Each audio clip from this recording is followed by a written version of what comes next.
Hi everyone, welcome back to the channel. Thank you for liking, for sharing, for subscribing. It means a lot to me. It helps the channel grow. And thank you to all of you who bought me a cup of coffee. I am so grateful.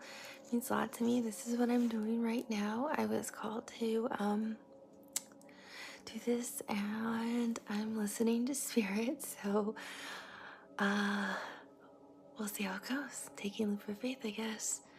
And thank you to all of you who've emailed me for personal private readings. As you know, I was guided not to have a set price. You pay what you can afford because I believe everyone should have access to a personal private reading. And so that's what you can do. So this reading is related to the first reading. I was asked to split them up so they would be easier. So the first reading that posted was about signs and synchronicities, which you can't see unless you've already gone through a spiritual awakening. So I'm going to put the link below to signs and synchronicities if you haven't seen that one, because this one is all about going through a spiritual awakening. How do you know if you're going through a spiritual awakening? So if you're watching this, you might be going through a spiritual awakening.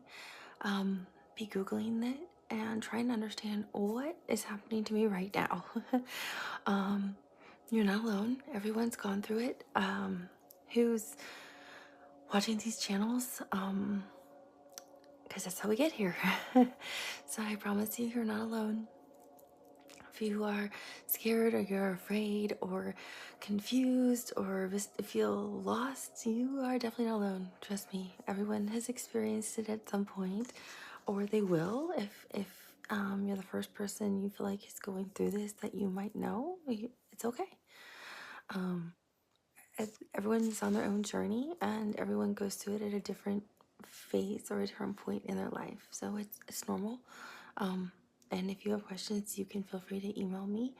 Anybody who is familiar with my channel knows I reply to all my emails, and you can always feel free to leave a comment below if you want. Everyone is welcome. We are all love, and everyone is on the channel is a part of their own spiritual journey. So how do we really know if we're going through a spiritual awakening? Well, usually what happens is, okay, so if you're new and you're watching this, sometimes my guides like to jump in and start to take over, even though they give me exactly what they want me to cover, then they'll start talking about other things. But they want to talk about, because I hear them auditorily, as if I'm talking like right now, is usually you're triggered by a life-changing event. And a life-changing event can be different for every person. So for some people, it can be the loss of a loved one, so somebody's passed away. It can be the loss of a job. It can be financial insecurity. So maybe you're the main breadwinner and you've lost your job, and now you're really concerned about your finances, or you are had to take a major pay cut and take some other kind of job. So now you're concerned about financial instability within your home, your family. So financial instability or insecurity could be another reason. It can be actual loss of a home and not having true shelter. Some people who are living in their cars and watching something like this, or they're living in shelters, and they don't feel they have the security they once had in terms of a home. Homes are defined differently for everybody, but so those can be major life triggering events. And for other people, it can also be the ending of relationships, going through a divorce, your ending of a life partnership, ending of a relationship with somebody you thought was going to be your life partner, or somebody you thought you were going to marry, and the relationship ended and it wasn't what you were expecting, or you were blindsided by something that happened in a romantic connection that completely devastated you. So basically, truly what we would call truly a broken heart from the ending of a relationship. those are all major life triggering events, and there's many more too, but I'm just giving some examples I'm hearing that kind of like starts to make you question everything that you feel about yourself. And in doing that, it's this like event or this person, if you want, we can say it's the person, but really it's the event that happened. It's easy to say, oh, you caused that, but it's a person or this event. Like the person may have broken up with you, or this person may have fired you from the job, but in the end it becomes this event that really triggers everything, right? And what happens is people like use this term, it's called the dark night of the soul. I like to look at it, and the terms that my guides gave me was, it's more of a review of our soul, of where we are currently in our lives. The dark night of the soul just seems, well, it is pretty deep. But I look at it in terms, and I liked how my guides gave it to me when I was meditating over it earlier today. And they're reminding me of the term too, because they think this is really more, is what you're doing is actually doing like a life review of your soul and where you're at and how you got to this point. So it's almost of, and it's hard, it's really hard, and it's painful, and you feel really isolated and misunderstood, and you're going through everything that got you to where you are at this very moment. And unfortunately, while you're going through this process, which we'll call a life review of the soul, if you will, of where you are and how you are here right at this moment, it's usually a lot of self-blame, which you should never do. It's all a learning experience. That's all it is. But unfortunately, what seems to happen is it's a lot of, well, I did this and this happened and this happened. So initially, it's this whole self-blame and taking on all of this unnecessary trauma and burden and unworthiness and lack, and going all the way back. Sometimes you stem all the way back to childhood and saying, well, I did this when I was younger, which led to this, and blaming paths that you've chosen in your life to where you are today, that you feel led to this very moment of why you feel you were for some reason at rock bottom. And it could be this pivotal moment of why this relationship didn't work, or why you lost your job. And all those events may have nothing to do with why you are, with why that happened. It was just part of life. But you had to get to that point in order to become more spiritually evolved. So in the end, it ends up being a more beautiful thing, but you can't see it while you're in it. I know, because I've gone through it. I'm only laughing because I went through it, and it's so hard while you're going through it, and you feel like no one can relate to you, no one can understand you, and it's so difficult. And I remember like just, it's like you close yourself off from everybody else, and you're trying to figure out, how do I fix everything? How do I save this? And there's nothing you can save. It's saving yourself. And that's all that matters. Is finding yourself and who you really are. And that's really what going through the whole spiritual awakening is getting back to you and who you really are at your core, and who your soul really is. And what is your soul really meant to do and be while you're here? That's the whole point. And as you start to go through that process, you first have to hit this point of total rock bottom, if you will, of where you feel no one understands, no one gets me. And so you start searching everywhere. You start reading books.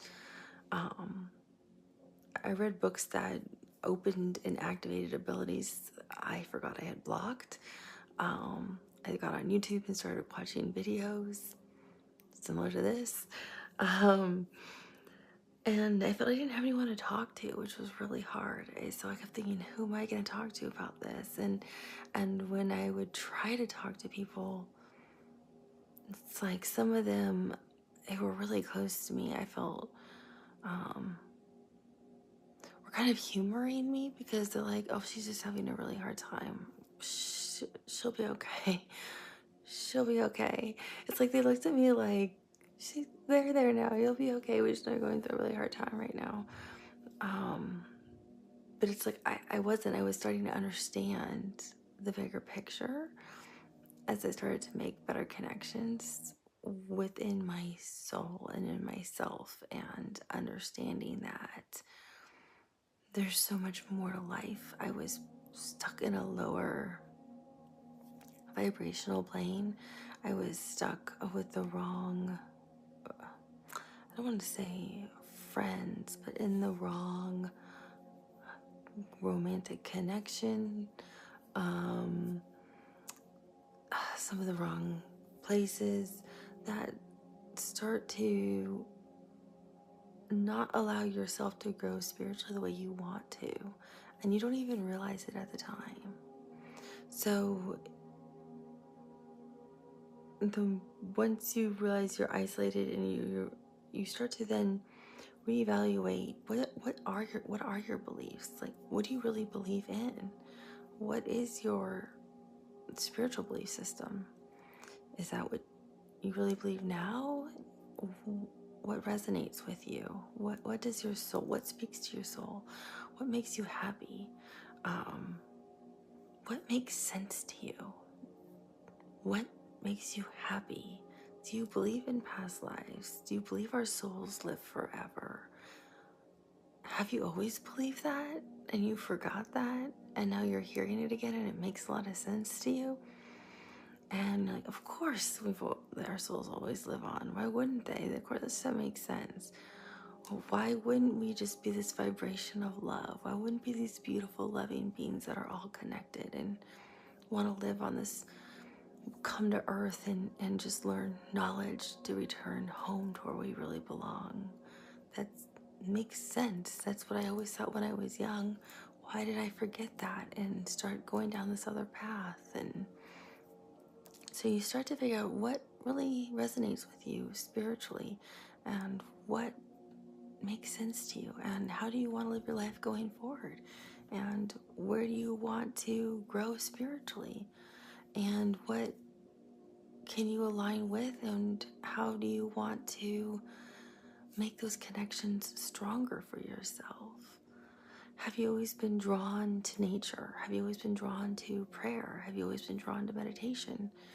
When you were younger, did you used to talk to your guides and your angels? Maybe you talked to an ascended master and you were told not to, and you stopped for a long time, and now you kind of miss them. Well, just start talking to them again. They've never left you. They love you unconditionally. So sometimes we start to wake those things back up in us because we were told, or we thought those were things we shouldn't be doing. And you start to reevaluate, what do you really believe? What do you really want to follow? What do you really want your life path to be in terms of your spirituality? So that's what you start to think about. And you start to think about how important it is to love yourself. Because how can you love anything, anybody, anyone, and be happy in life if you don't first love yourself? So you start to prioritize self-love and self-care first and foremost, because that is the most important thing. Because if you are not healthy within yourself, how can you be healthy for anyone else? How can you show up healthy at work and be the best employee?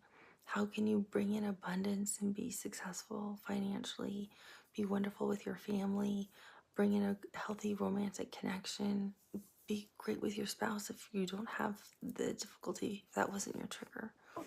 If you're not already healthy within yourself and full of love for yourself and taking care of your own self with love and care. So you start to realize the importance of self-love and aligning yourself to that. And so through this spiritual awakening, you start to figure out, well, then how do I do that? How do I take care of myself? How do I love myself? And how do I align myself spiritually, internally, and so that it radiates externally, and so that I attract the right things to me. And so, in doing that, you'll look for the things that resonate best for you. For me, it's a blend of a lot of things. It doesn't have to be just one thing. Sometimes we're taught there's only one answer.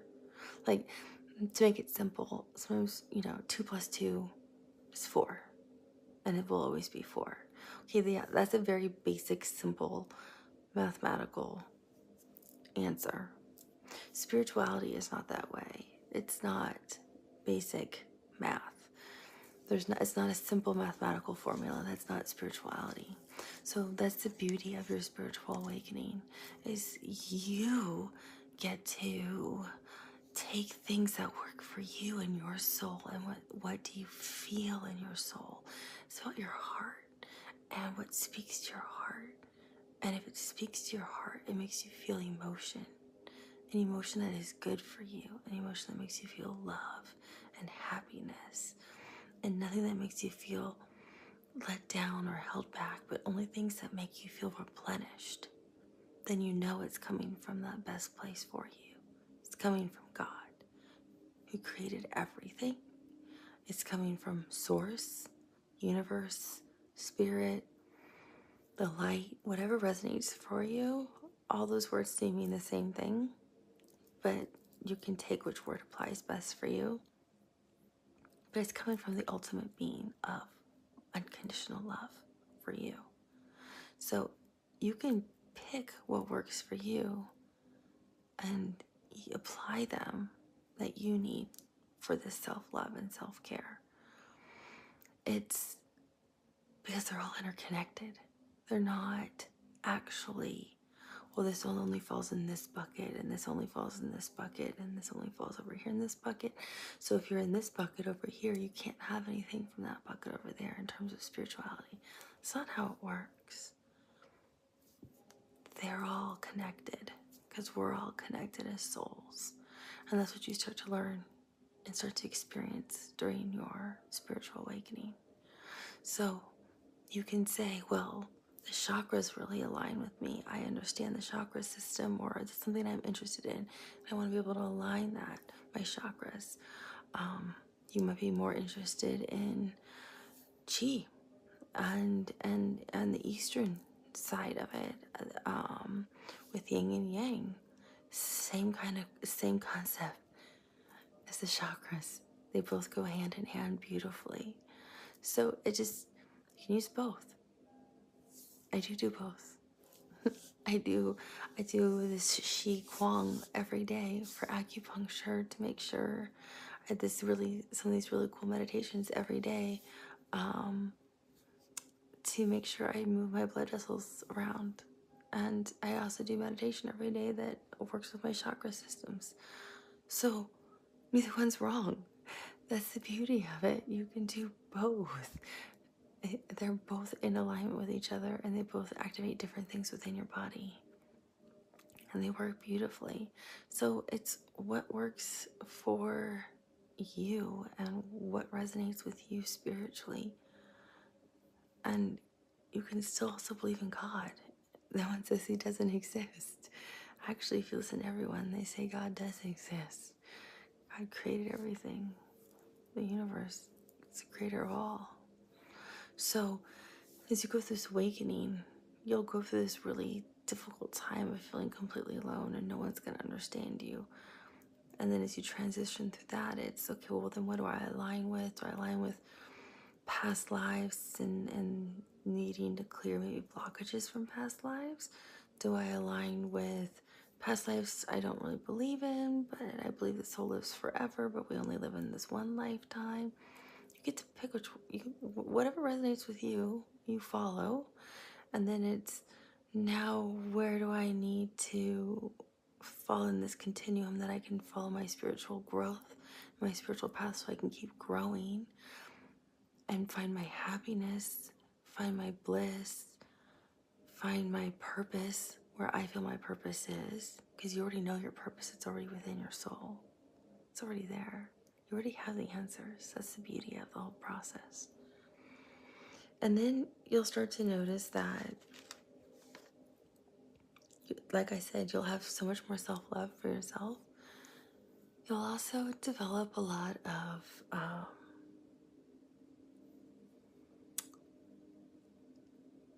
compassion for yourself. So when you first looked at yourself during this process, because your outlook will begin to change on life as you go through this process. So when I was talking earlier on, I was saying how you were like that, what we called about like the life review until now, or some people call it the dark night of the soul. My guides kept saying, call it a life review of the soul until now. You're going to have a lot more compassion for yourself. And I loved what they had said. They said, and I wrote it down.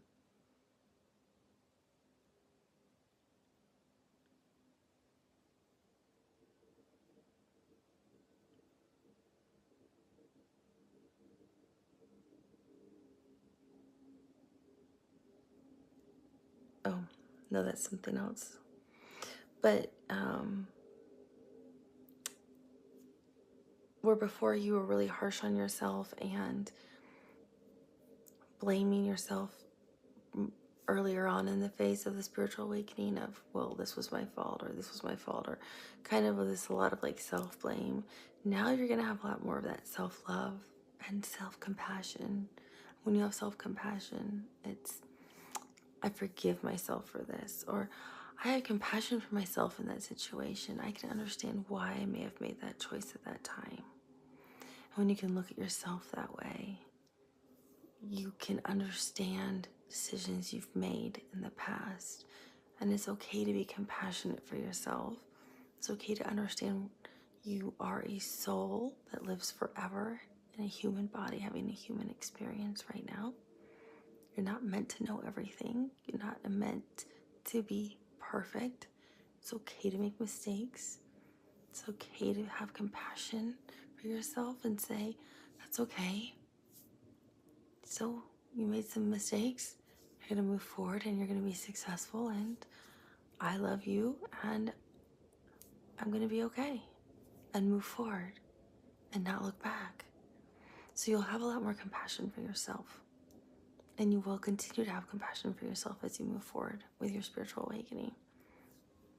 What I really like for the example is how your outlook on everything changes as well, besides your outlook with your relationships with people. So it becomes more difficult too as you continue with the spiritual awakening process. And also once you fully awaken, even the spiritual path to enlightenment, it still does remain difficult for those of you who may be in romantic connections or married, and maybe your spouse is not on the same journey as you. Maybe they're behind. Maybe you're a parent and your children are not on the same journey and they're further behind, and you have adult children. So maybe siblings and they're further behind on this journey.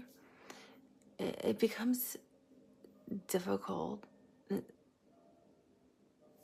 because you can't have the same conversations you once had. It's like once you learn something, like 2 + 2 is 4, you can't unlearn it.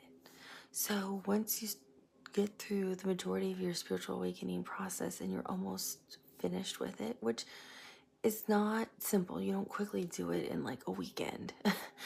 It'd be nice to be able to have like, oh, we're gonna go on a 3-day weekend retreat and have our spiritual awakening and be back. It can take months. It can take a while. It's not easy, and it's not fast, and it's not fun, if you want me to be honest with you, but it enlightens you and you come out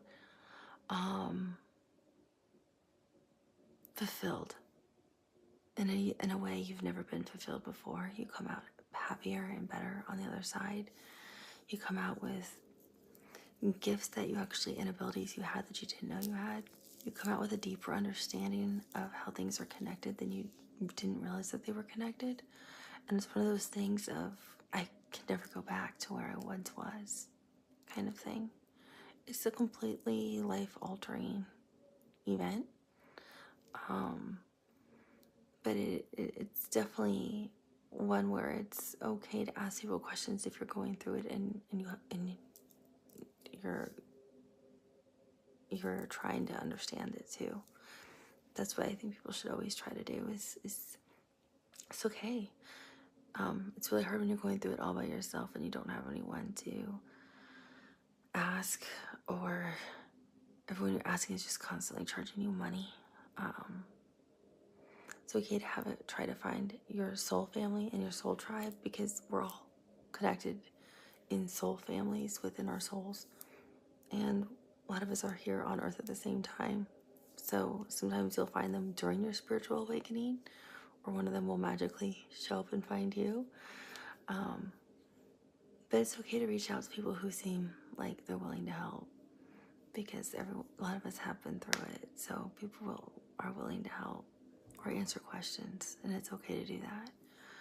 But what I really wanted to explain was, and I noticed this is what happened to me, and my friend and I were talking about this the other night related to a family member, was that it's really difficult if, like, a couple people are, so let's just say, as you go through your spiritual awakening and you come out on the other side, right? And we're all vibration. So before you spiritually awaken, let's say, you're like a 45 or something with your vibration and energy and frequency level. So you're radiating, in the 3D world, which is what we call it, where you're more low level energy and it's just materialistic things, working, making money, paying bills, and you don't think much about anything else. And now you go through this spiritual awakening, you start learning these new things and understanding new things, and you're making these bigger connections and growing spiritually and connecting and wanting to meditate and wanting to connect with guides and wanting to talk about spiritual things that you never thought of before. Wanting to talk about past life regression or healing a past life trauma that you know is like hindering you in this lifetime. If someone is not at the same level as you, and let's say your vibrational level now is like at a 75, where you are in this awakening, if it was like 0 to 100, I'm just giving a simple example. You can't talk to somebody who's at a level 45 and hasn't gone through this awakening if you're at a 75, because you're not in the same place. So you can't go down if you're on like a level of going upstairs, right? You can't drop back down to 45 or ask a 45 to come up to a level 75 to have a conversation about something spiritually when they have no idea what you're talking about. One, it's too hard for them to get the vibration that high to even be at that level with you to talk about spiritual things. And two, they have no concept what you're talking about. You might as well be speaking another language they've never even heard of. It's a completely foreign language to them that's never even been spoken on earth. It's basically what you're doing. So I realized that's what was happening when I was trying to say things. And I noticed that's the same thing that was happening with my friend who was doing the same thing with somebody that was close to my friend in their family. And so that was the analogy I gave. And then it made sense. And we realized we can only talk with people who understand, who've gone through it, or are at the same level or really close to us in terms of the same spiritual evolvement, or otherwise everyone has no clue what we're talking about. You can only slowly introduce people to some of your thoughts or ideas in little pieces. Otherwise, they're gonna be like, huh? They have no idea what you're talking about. That's what makes the process so isolating and so difficult. And that's why it makes it so important for you to be able to have somebody from your soul tribe or a teacher or a mentor or somebody that's connected to you. And when I say soul tribe, it's usually somebody from a past life who would have awoken before you, be able to come into your life, because they'll be able to speak the same language as you, and they'll be able to be with you and guide you. They'll be connected to you, and you'll just have this instant knowing. And I'm covered in the chills, so I know this is really important. When I'm covered in the chills, my guides are like reaffirming everything, that this is something that will happen for you. You'll have somebody to talk to who's not going to be billing you like a therapist or something like that. You're just going to have somebody from your past life that's going to be right there with you. Just mean from the beginning, because some of this you have to just do on your own.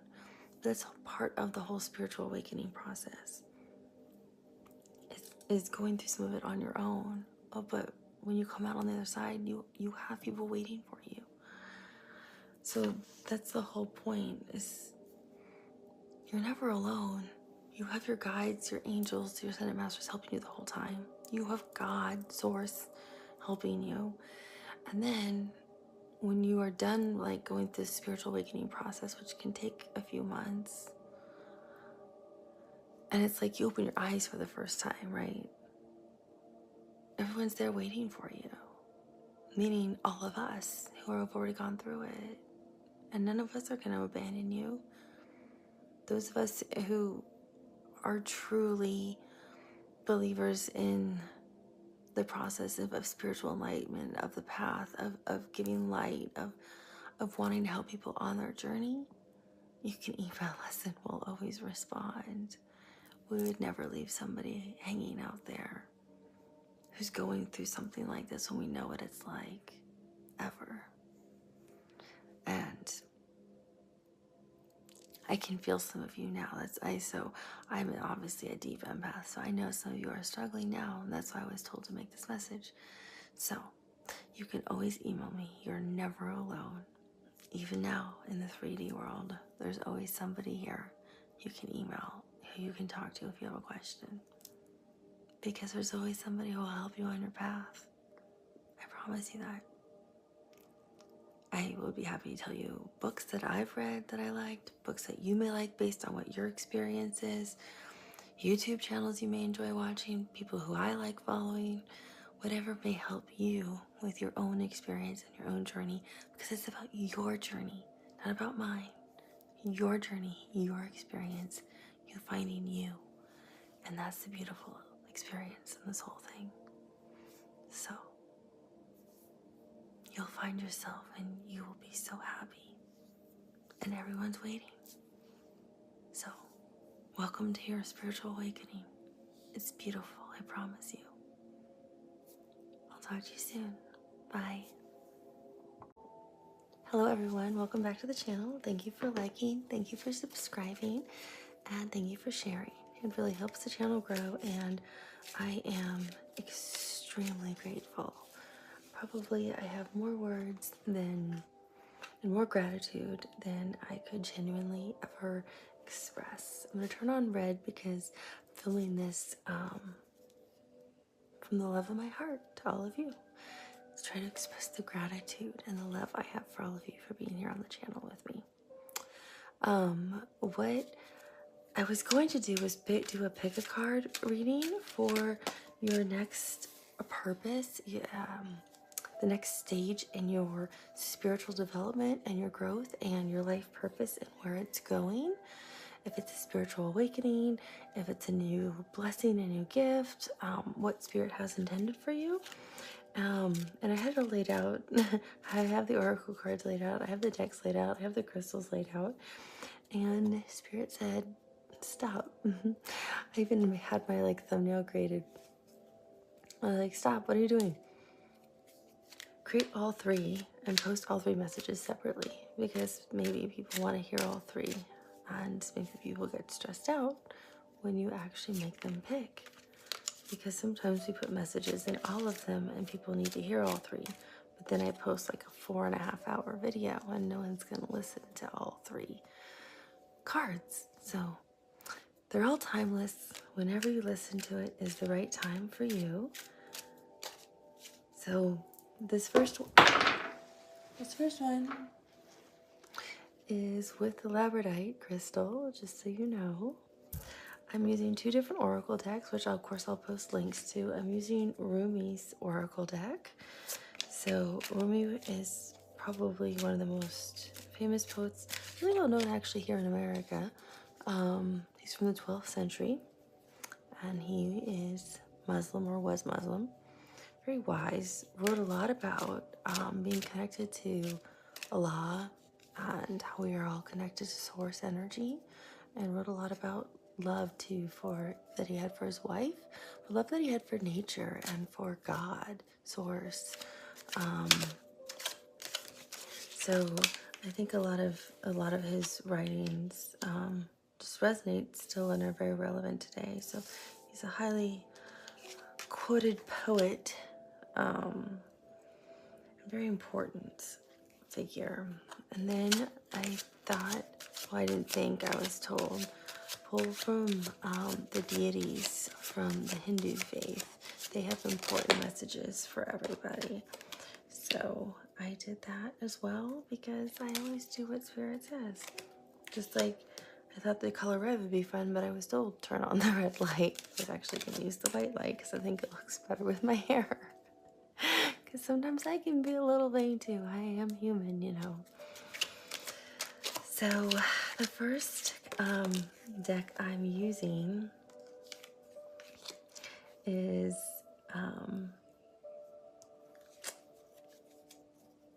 well, I'm using some of my favorite decks actually, but it's the one from the ancient Egyptian deck that was gifted to me. And you have the Sun card, Ra, God, present in the reading right here, right now. The Sun card represents literally their sun god, Ra. So I kind of feel like, oh, I'm covered in the chills. And you know what? I'm covered in the chills. I am definitely being touched by my guides, and true confirmation of what I'm hearing, feeling, and seeing is accurate. So this reading is being blessed by God, by source energy. This message is really going to hopefully speak to what you need to hear. But I think it's important first to hear the 2 oracle messages, and it's kind of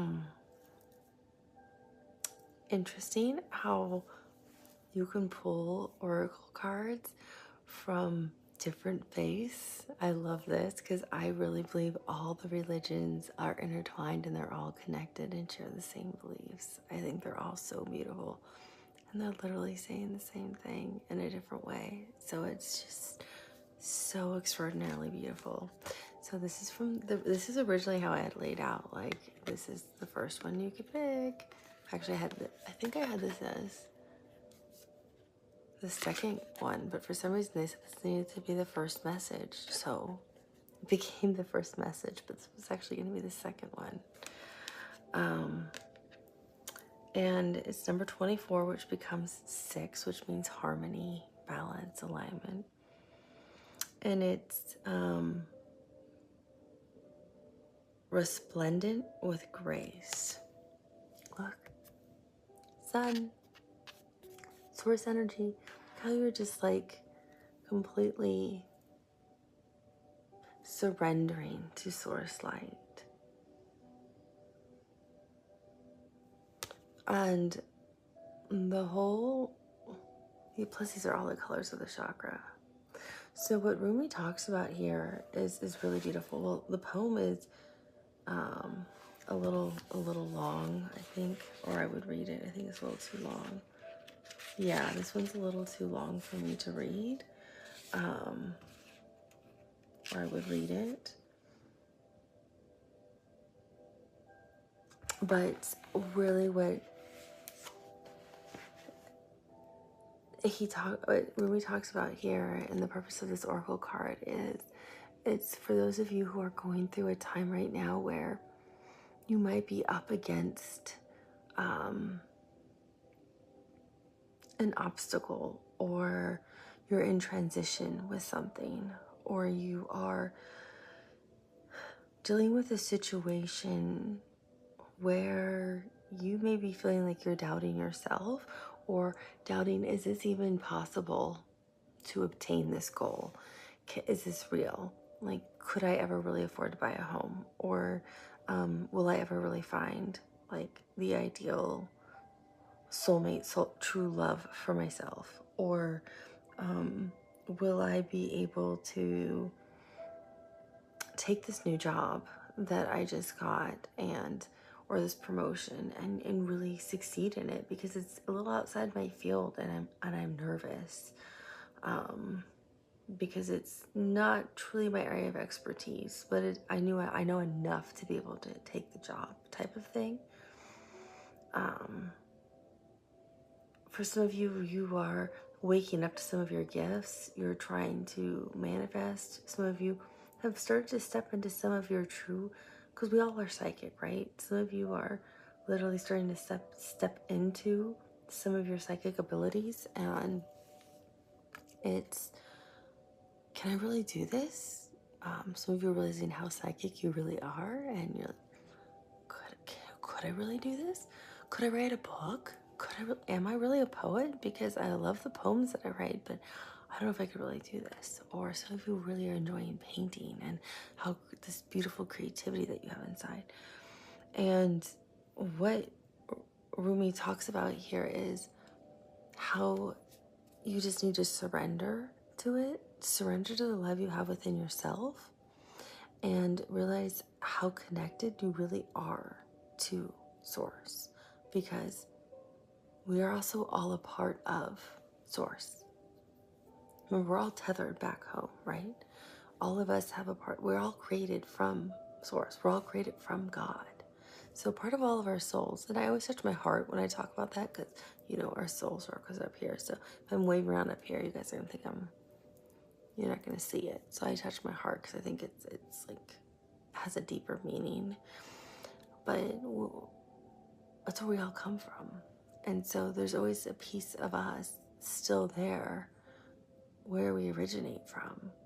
And that's where our higher selves are, right? So we're always tethered back there.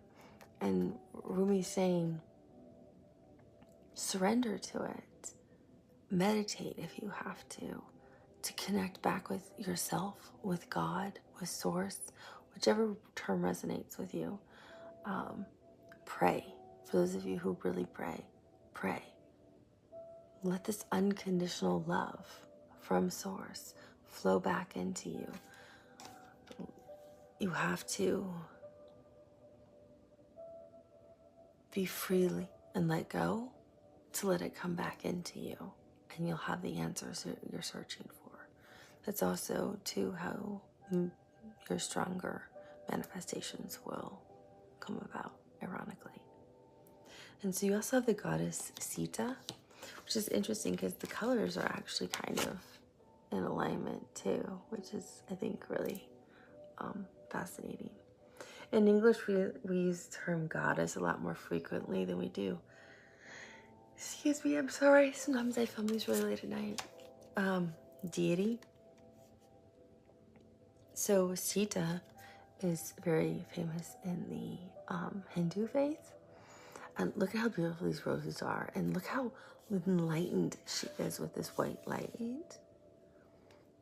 So she's remarkable with her unconditional love. And Rumi's saying you need to surrender to receive unconditional love so you can move forward through this obstacle, whatever it is, or this hurdle, or to be able to reach your next level of spiritual enlightenment, or to understand your spiritual path, because you kind of feel stuck. She was always so full of love. So people will come to her for help with trying to obtain that unconditional love. And that's what Rumi was talking about, is that understanding of unconditional love. So people were telling her husband, Ram, was deceased And she's like, and so they were trying to marry her off to another king. And she's like, he's not dead. No, he's not. I will walk through fire. Oh, no wonder they told me to turn on the red. Because it's kind of powerful with the red behind me. I will walk through fire because I know he's not dead. I will not remarry. I love him that much. So, Goddess Sita, and I apologize if I'm pronouncing her name incorrectly, walked through fire for him. He was not there.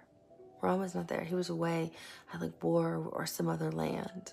Walked through fire unharmed and was fine because she was divinely protected by her unconditional, unwavering love that she really had in her heart for her husband. And he was not dead. She knew he was not dead. She was not going to go off and marry some other king. She was going to wait for him. And he returned. So she became the person to, I'm covered in the chills. I feel like she's here. Like she is. I can feel, look at her smiling. She's just so happy that we're talking about her in the Western cultures right now, and we're recognizing how important that unconditional love and commitment is, because sometimes we take that for granted. And we don't love one another that way, the way we should in a relationship. We're very lazy, if you will, when it comes to love and relationships and connections, even within our families, when we really should love unconditionally, because our whole purpose of being is love. And that's what she talks about. Now, I'm talking about healthy connections, right? Not something that's unhealthy or abusive. That's something nobody would ever advocate for.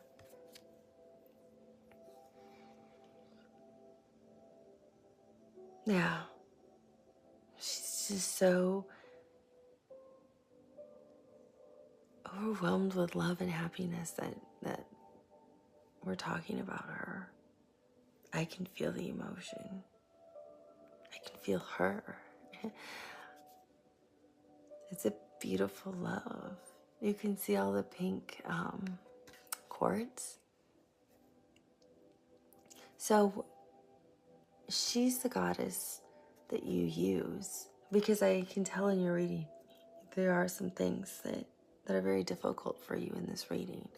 So that's why I think she's here, because she has so much unconditional love for you, and I can feel it. So she's the goddess, just like Rumi is saying, you know, surrender to the source, surrender to God, surrender to the divine, to surrender what you need to do, and you'll feel the love. You'll get what you need. There'll be help. And Goddess Sita is saying, there's nothing more powerful than unconditional love. And with her, people will pray to her or ask her for help, and she's the one who connects them to the divine, to divine love, to unconditional divine love. And that's what you'll receive. So she's here to help you on your journey right now with whatever you need help with. If it's with romantic, if it's with your spiritual growth, if it's with your life path, if it's with these obstacles that you're having, with whatever they are that we'll look at within the tarot, she's here to help you, because she's saying all you have to do, I'm hearing, is you know, they all have a great sense of humor. I'm hearing, what is it, James Taylor, just call my name and I'll be there. What is it? I think it's like, just when you're down and out and need a friend, like, just call my name and I'll be there. That's what she's saying. Just ask and I'm going to be right there. Like, just say, Goddess Sita, I need some help. I need some help right now. I need some love. I need help connecting. And she's literally going to be right there. It's like, in seconds, you're going to feel the love. And she's going to help you connect to Source because she's already connected to Source. She is part of the divine. So she's going to help you have that immediate connection that you need to move forward with your experience. So what Rumi wrote about in the 1100s, in the 12th century, about how we need to be able to surrender and realize we are all one. And if you need to pray, ask, pray, meditate, surrender your soul to the divine source, God, whatever resonates with you, right? And you will be answered. I'm pulling the camera closer so that way I can hold the cards up better. You'll get what you need, right?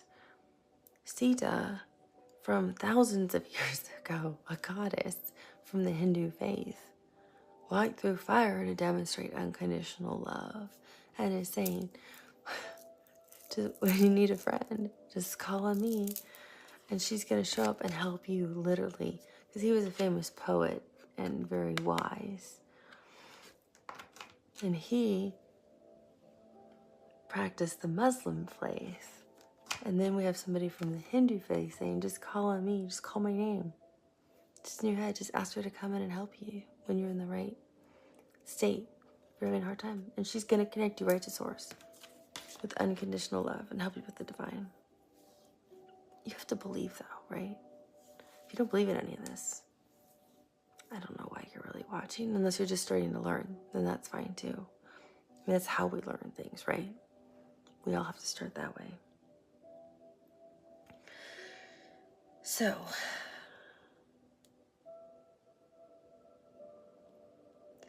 I can see why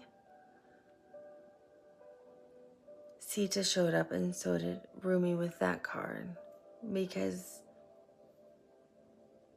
you're trying really hard to create some things, but you have some obstacles big obstacles, shall we say, along the way.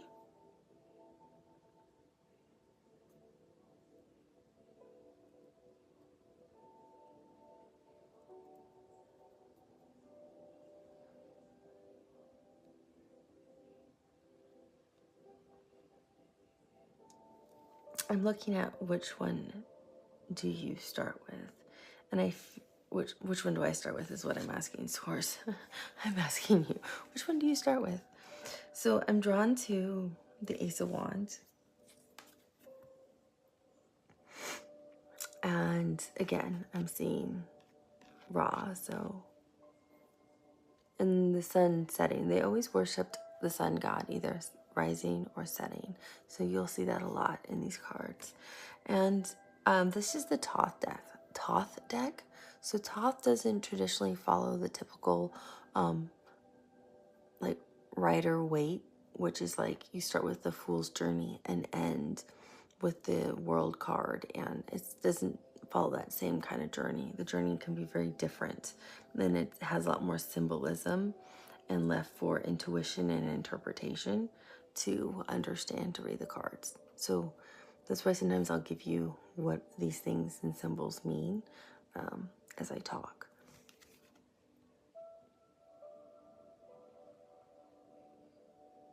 This idea that this Ace of Wands is something that you feel kind of enlightened by, because look at all the white. So it's something you're drawn to. And the lotus flowers were very symbolic in ancient Egyptian times. Like I've talked about before with like the lower kingdom and the higher kingdom, especially with it being blue or being white. If they came together, this isn't really either of those two colors. So, but it's just being a lotus flower, and lotus flowers were a very big, they were part of their everyday life. A lotus flower, white or blue, meant harmony or peace, or especially if they were in combination, meant we don't want to fight, we don't want to go to war, because the lower kingdom and the upper kingdom sometimes could disagree, if you will. like any country, right? You know, that was that big. And you also have, I'm hearing it's the serpent. I'm not hearing snake. I'm hearing it's the serpent. It's almost like it's a serpent wrapped around a staff. Like the symbolism of the way the staffs would be. Sometimes snakes.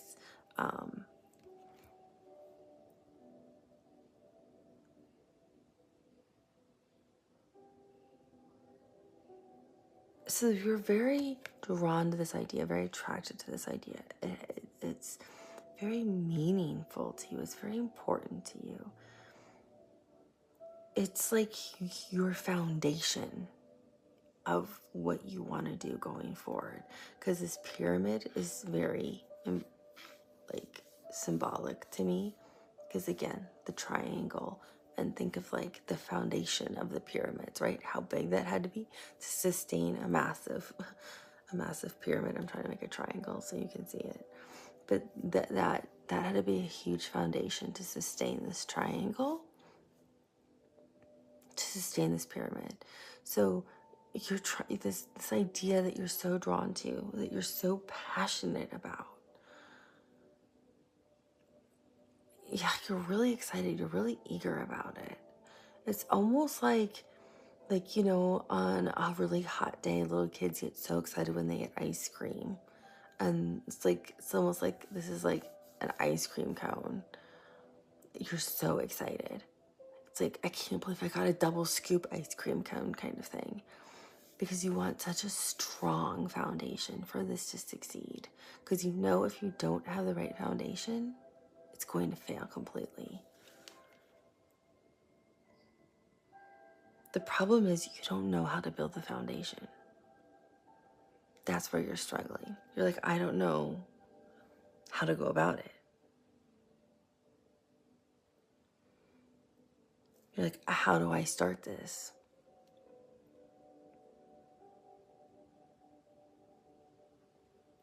Because the Hermit came out, and he came out in reverse.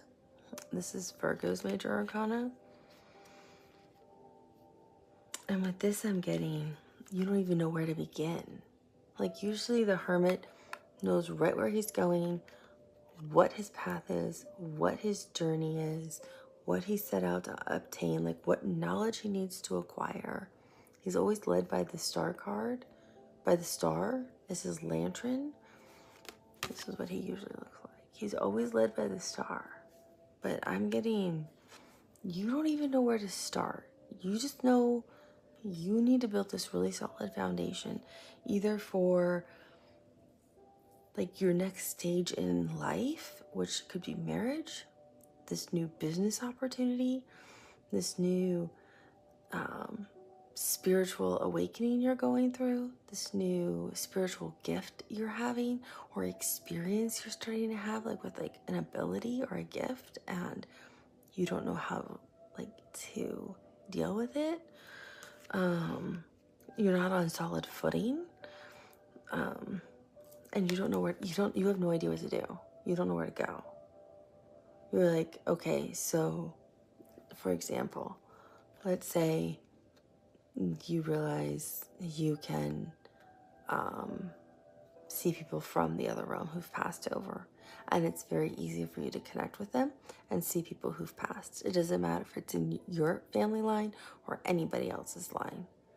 You can just connect with them and communicate with these spirits, and you had no idea, but it's like it's in you and it's woken up, and you're like, oh wow, okay. You're like, how do I deal with this? How do I build a strong foundation that I understand exactly what they're communicating to me? How do I know when I let someone know someone who's passed over wants to talk to them? Do I start a YouTube channel? Do I create a website? Do I even do anything with this? You're just like, I have no idea what to do. As an example of like maybe some kind of ability that showed up now that you've heightened your abilities. This might be one that kind of took knock you back that you weren't expecting. Maybe you're like, okay, yeah, some clairvoyance is interesting, clairaudience is cool. I can be okay with this. This is fine. I enjoy reading some tarot now and then for some of my friends, but whoa, okay, all these dead people showing up is a lot for me. And I'm over exaggerating to try to make a point.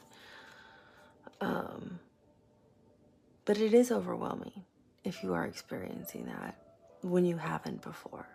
So it's like, who do you talk to for advice and guidance? For some of you, you may be having a really hard time with, how do I have a solid foundation in a healthy relationship? I've never been in a really strong, connected, committed, healthy relationship. I recognize they've always been unhealthy.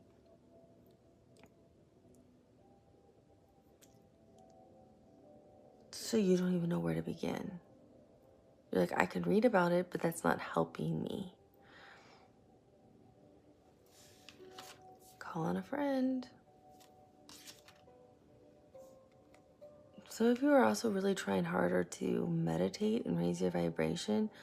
And those are things that definitely help raise your vibration. But there's a lot of other things that go with it too.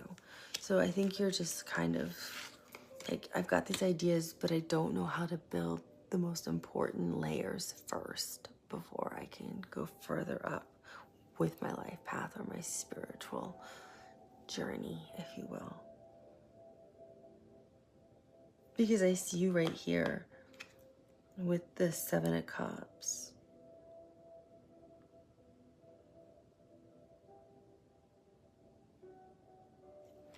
And it's like, I have so many options.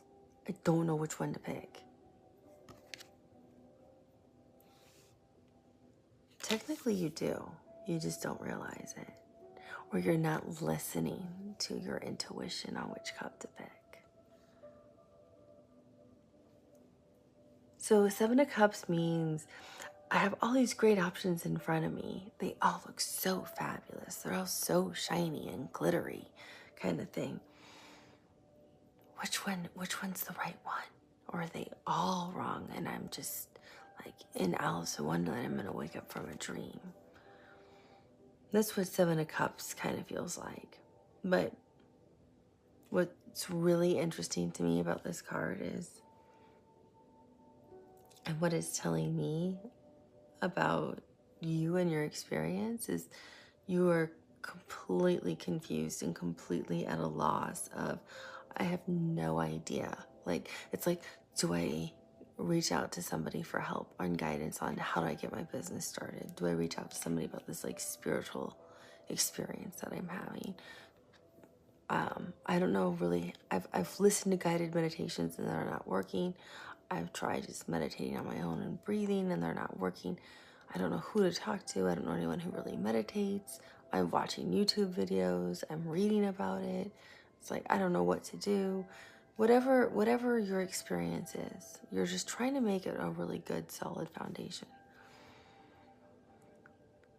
But it's really interesting because, do you see these 6 cups? They're upside down. It's not a real cup. These cups are pouring out what's in them.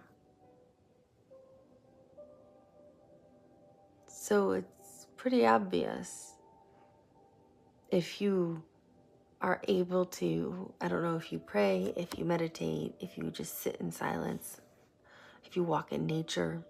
Sometimes it can even be if you're doing yoga, if you like to go to the gym and just like, or if you like to run outside, but if it's just like, if you're swimming, if you're just doing something that frees your mind. So it could be at the gym, you're on the treadmill, or if you're riding the bike, or if you're swimming laps, something that's just moving your body, but you're not actually cognitively thinking. It's allowing you to freely move. That's why yoga is so nice, because it energetically moves you and helps you like breathe, but you're focused on other things, so it frees the mind. That's why exercise is so important. It allows you to move the body, but you're not focused on anything else other than just moving and breathing. So it doesn't really matter what it is. Swimming laps, running on a treadmill, or riding a bike, taking a cycling class. If you like to lift weights, lift weights. Whatever it is, just do that.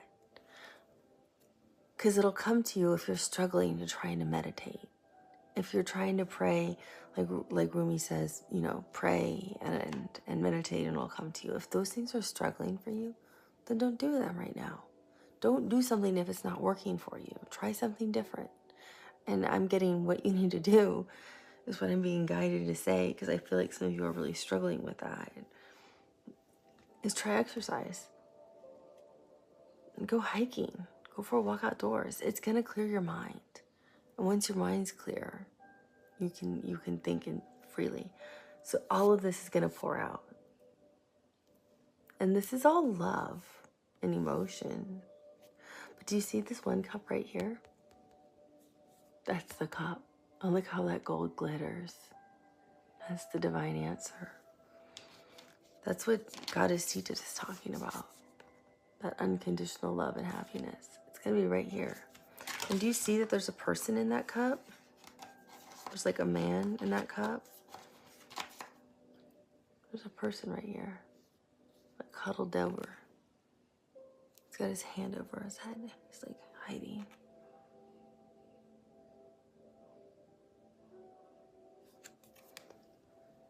It's almost like you get it, so now you can go meditate, or you can go pray the way you need to pray, or you're doing some kind of yoga pose. But that's your cup. There is a cup that has your answer. So don't worry if you feel like there's a million things out there. There's only one that's the right answer. The same thing happens when you're trying to manifest. I feel like some of you are trying to manifest too many things. That's another problem I'm noticing right here with the Magician card. You're trying to manifest too many things.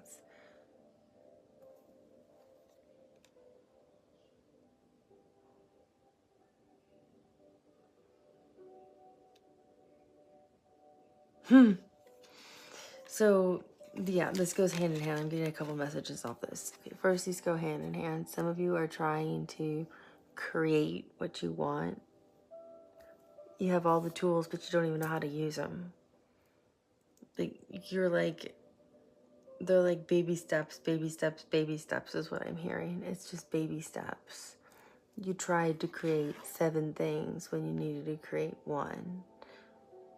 And this, in ancient Egypt right here, is what they would put on the gods to protect the gods. This is what the mask was right here. That would protect the gods.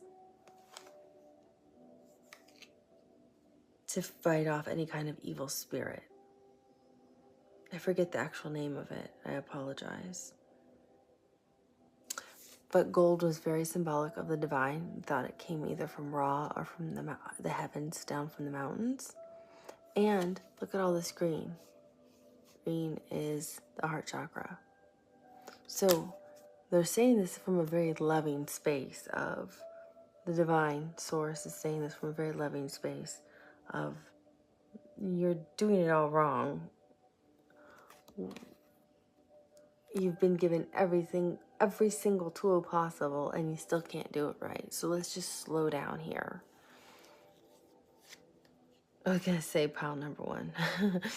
But I realized I'm not doing a pick a card reading.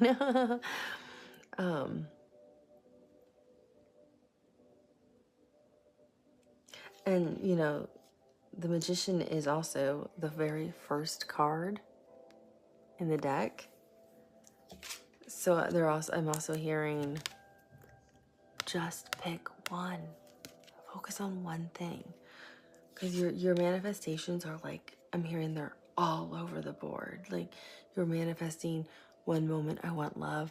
And then like a half hour later, you're writing how you want a job. And then you're trying to manifest a house. And then you're trying to manifest wealth. And then trying to manifest good health. It's like, it doesn't work like that. it's alignment within yourself. Total alignment within yourself. First and foremost. That solid foundation that you do not have. That's what the magician's saying. He brought out his wand to explain this to you. And you're trying not to hear it too. You're also covering your ears. You're like, I don't want to hear this. I've heard it a million times. Yeah, you have, but you're not doing it right. So if you're not doing it right, you might need to hear it again. And it's okay, because we're always trying to do things. And once we kind of master something or a manifestation shows up, we think we've got it. It takes us a lifetime to master things. Just because we do it once or twice and it's great doesn't mean we've mastered anything. It just means it worked. We were in the right vibration, but we can always dip.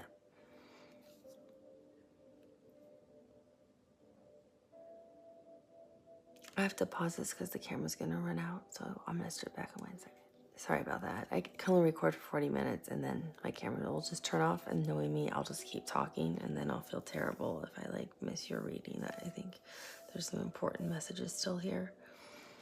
So with the magician, I'm also getting, you have to build a stronger, solid foundation with your manifestation, because you're not in alignment with yourself. When you're trying to manifest, you're too stressed out. And there's so many people who preach so many things about manifestation that you keep switching up what you're doing. Like some of you are doing the 3-6-9 method. Well, I manifest, I'll write it 3 times in the morning, 6 times in the afternoon, and 9 times in the evening. Well, okay, the numbers 3, 6, 9 are really important. Those are the numbers that basically that kind of this brilliant scientist realized are the main numbers that created the universe. And that's why those are the main numbers of the periodic table. But that's not how you manifest. I know I have manifested things that have shocked me, but it wasn't by writing 3, 6, 9, and I've tried that and it didn't work. It was truly just being in alignment with myself, sitting with myself, aligning with source, when I was truly vibrational and could feel it and feel the emotion. And actually it was knowing the one thing I wanted, but just giving gratitude for all the things I already had, and sending love to other people I cared about. And people I don't even know, but people I'm worried about around the world. Countries I care about and want good fortune for those people. And then already saying, I am grateful for, and then I fill in the blank. And that's it. So it's not, and I only stick with one thing. I don't add on 10 other things. There's only one thing I will focus on, and that's it. And then I let go of it. And I just keep giving gratitude for that, knowing it will manifest in the right time. I don't worry about when it's going to show up. I'm covered in the chills because I feel like that's what you need to be doing, and you're not manifesting the right way. And that's what the magician wants you to know.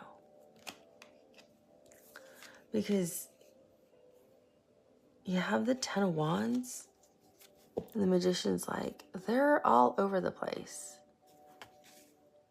And you also have, with the 10 of Wands, these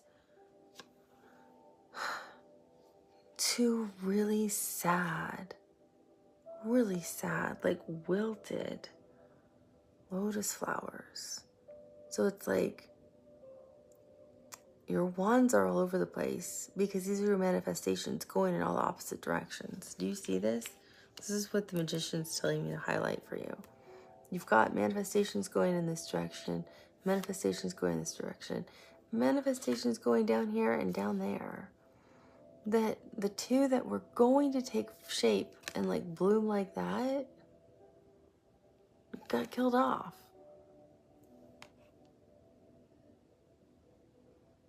Because you couldn't get anything going in just one direction. You just need one. Like this. That's all you need. One. Just one growing in the right direction. Right up. Straight. That's all you need.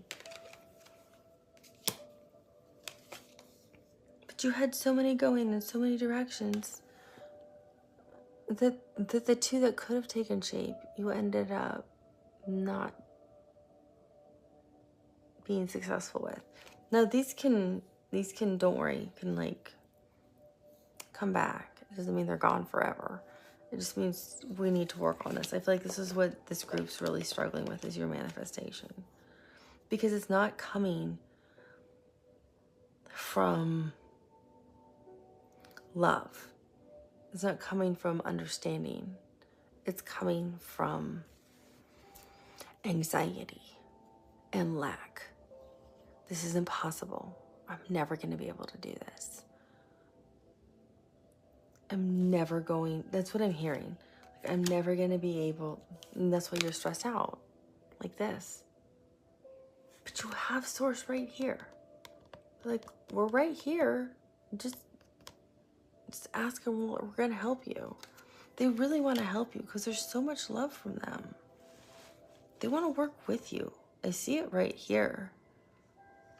They really want to work with you desperately to make you successful. That's why Sita said unconditional love from the divine is who you can work with. But the problem is you don't understand that, or you're afraid to ask for it. I'm not sure. I've got the chills, so I know that's going to resonate with somebody.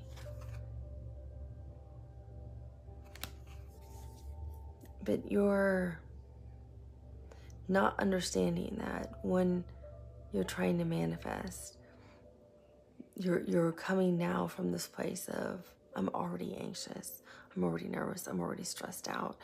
Oh, I hope I can quiet my mind. I hope I can focus on this prayer. I hope I can get my vibration right. I hope I can be in alignment. I hope I can do these things. So you're already coming from this place of lack, this place of lower vibrational energy. So already coming from that place is already setting you up for failure. That's part of the problem. That's what I'm hearing. You're already setting yourself up to fail before you've even begun, when you don't have to do that. Like, go burn off some steam, work out, put yourself in a good vibration. Just working out puts you already in a better mood, right? So if you're already in a better mood, it's like, I'm worthy of this. I'm hopeful, I'm optimistic. I'm created in the image of Source, in the image of God, in the image of the divine. All they want for me is unconditional love and happiness. Why wouldn't they want to bless me with this? That's all you have to say. You're not asking the question. It's not a rhetorical. You do not have to, do not answer the question. They want to bless you with happiness. They want to bring in your manifestations. That's all they want to do, is give you love and happiness in this life. That's truly what they want. Everyone is behind you. Everyone's in your favor from Source. They don't want to see you frustrated and sad and not trying to figure it out and getting more disappointed and more pessimistic and more frustrated and trying to watch more YouTube channels and getting more confused on how do you manifest something. That makes them upset. They don't want to see that. They want you happy and successful and feeling like you're growing and enlightened. So they're trying to work with you. That's the whole point. Because they see you as this beautiful god of water, which is unconditional love. And they're saying that's how you have to manifest.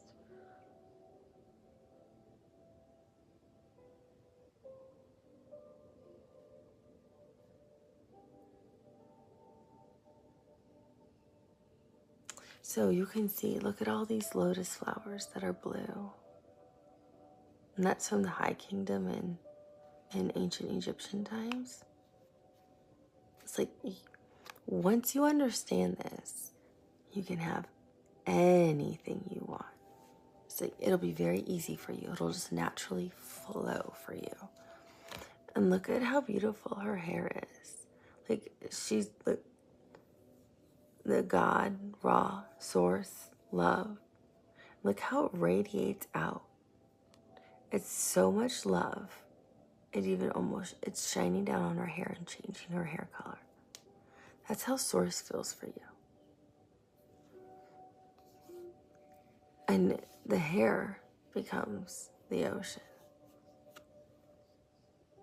Just so much overwhelming love for you to be happy. Look at all this divine gold that's surrounding you for protection. So that nobody can cause harm here. It's protection. This is where people could attack. You can't be harmed.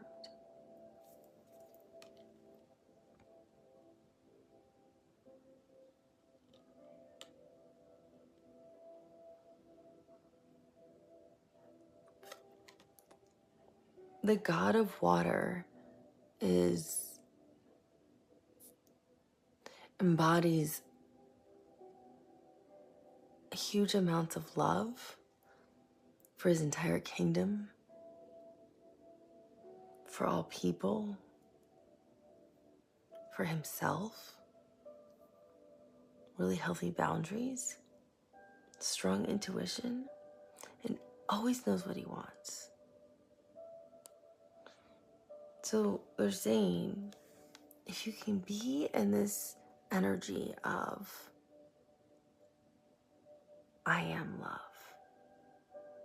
I feel love, I feel happy, I feel hopeful, I feel excited, I feel joy, I feel passion, I feel enlightened, I feel warmth.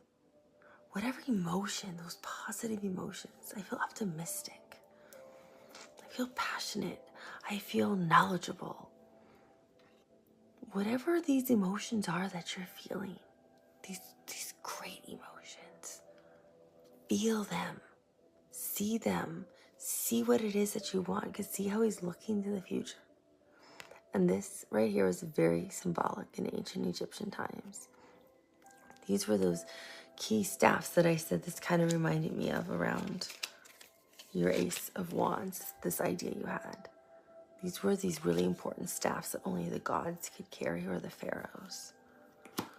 This is that key idea you have right here. This is what the staff reminds me of. This is what that serpent was reminding me of right here, looking up to the ancient Egypt. But this is only what the gods could carry, or the pharaohs. And it was always made of gold, usually, or very ornate. And it's one. It's only one head. One manifestation. One. So the God, they're telling you, embody that emotion, feel that emotion, embrace that emotion that you're feeling. Don't run from it. Feel it. Feel it in your heart. I'm getting chills. Feel it in your body. Feel it everywhere. If you want, dance it. If it makes you want to dance, dance. If it makes you want to clap, clap. Stomp your feet to it. Whatever it is, feel it. See it. Envision it.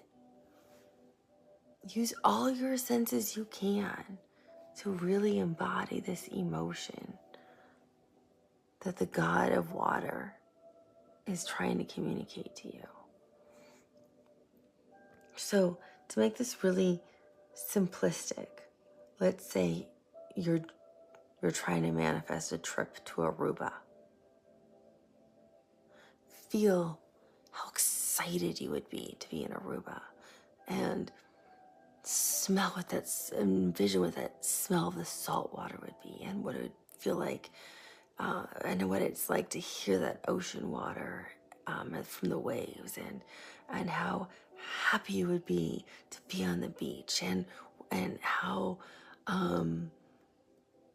elated you would be to feel the warmth of the sun, and envision the beaches of Aruba and the beautiful ocean and the white the white sand and the clear Caribbean water and all the different accents you would hear of people from Aruba. Like, literally see it, create it, imagine it in your imagination. Doesn't matter if it's not real or not. Just imagine what it looks like to you. Are you going to be in the pool? Are you right there on the beach? Are you going to be out on the boat? Are you going to be eating some fish? Are you going to be trying a new drink? Is your drink going to have an umbrella in it?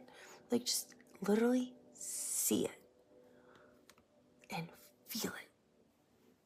That's what you do. And then you say, I'm going to Aruba. I'm so thankful, Source. I am so grateful. I am traveling to Aruba. That's it. I always write everything down. I really believe in the power of the written word. So if you write down your manifestation, that you will be traveling to Aruba, you will be traveling to Aruba. If you want to take your family with you, if your family's going with you to Aruba, I am so grateful my family and I are traveling to Aruba. Make it like it's already happening. And then every day, feel it, see it. That's what this is. Every day. Just write down, I am so grateful my family and I are traveling to Aruba. Don't attach time to it. Detach, let it go. Just every day. That's all you got to do. You do not have to write it out 100 times a day. You don't have to write it out 3 times in the morning, 6 in the afternoon, and 9 at night. You do it once. And during the day, if you feel it, if all of a sudden you just get overwhelmed with excitement about Aruba, you can just say, Source, I am so grateful. I'm going to be going to Aruba. I'm covered in the chills. They're saying this is exactly how you manifest. I know, because I can share some stories about things I've manifested that still blow my mind. So this is exactly how you manifest. And once you start to get really good at it, you can manifest other things too. Like more than one, but definitely start with one. And you want to be really good at it before you add to it. They're saying if you don't listen to this, because the thing is, the God of Water's looking right at it. If you don't listen to this, you're going to run right into a tower. And I think a lot of you have already run into these towers, and that's part of the problem and part of the disappointment you keep having. And I think that's why Rumi showed up with this. And it's like, you need to learn to surrender. Surrender to Source and trust in Source.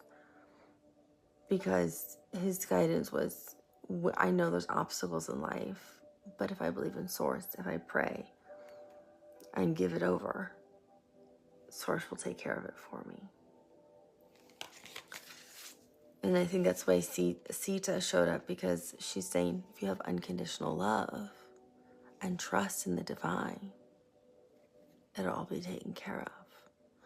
So I think a lot of you have already run into these obstacles several times, and you keep dipping down, or you no longer believe what's going to happen is possible, whatever it is.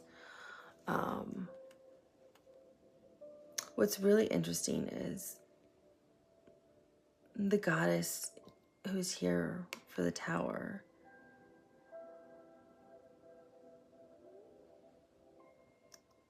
If this is, there's 2 towers in this deck. I want to make sure this is the right one. 1 second, because this one's really interesting if it's the one I'm thinking. Okay, so this is exactly who I thought it was. It's the goddess Skemet from ancient Egyptian times. She was actually created by the sun god Ra.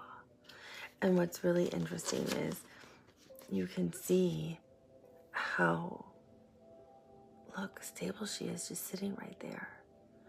And she was created out of sun discs and was created out of fire. She's Mars energy, right? So Ra created her to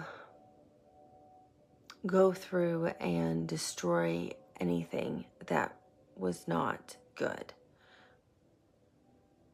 So she started to destroy like anything for humanity that was not good. So she started to destroy anything that was like a plague and animals. And she started to destroy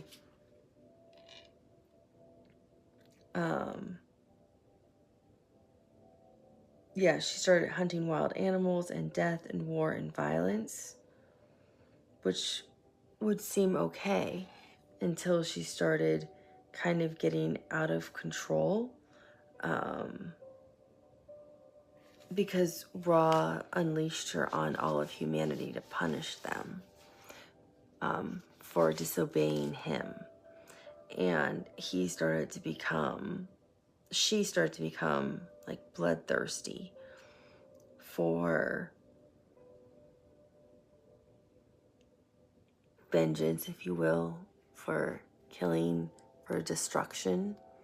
And all the other gods or deities had to come together to get her under control, or she would have destroyed all of humanity, if you will. That's what the story is behind Skemet. So she's not evil. What she was created to do good, but then when she was asked to start to destroy everything, it started to create things in her that led to other things of destruction. So all the gods or deities, gods and goddesses had to come together to help rein her in, to stop her from destroying everyone. What's really interesting about her too is she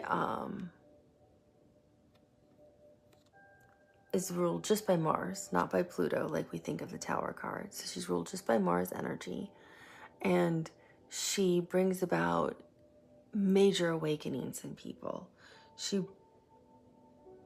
When she shows up in a reading like this, she's here to say something's wrong and not working for you. It's not in your highest good. Like, oh, maybe your manifestation's broken.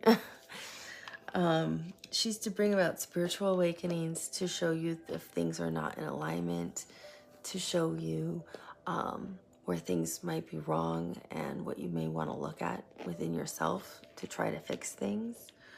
She, I don't want to get it wrong because I'm a little bit more familiar with the other one. Yeah, it's to help you have a breakthrough.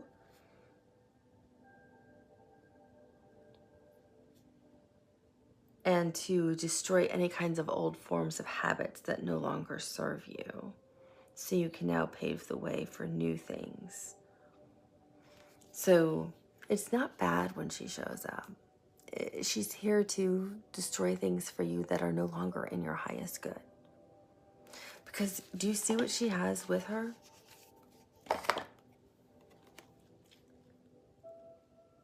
She has the blue and white lotus flower in one.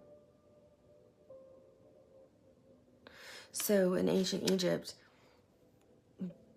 if the lower kingdom and the upper kingdom were really at odds with each other, and people were really concerned that they may be getting ready to go at war, the lower kingdom would send a representative and they would bring the white lotus flower, and somebody from the upper kingdom would come down, and these would be like political kind of representatives, would bring the blue lotus flower, and that would mean alignment, harmony.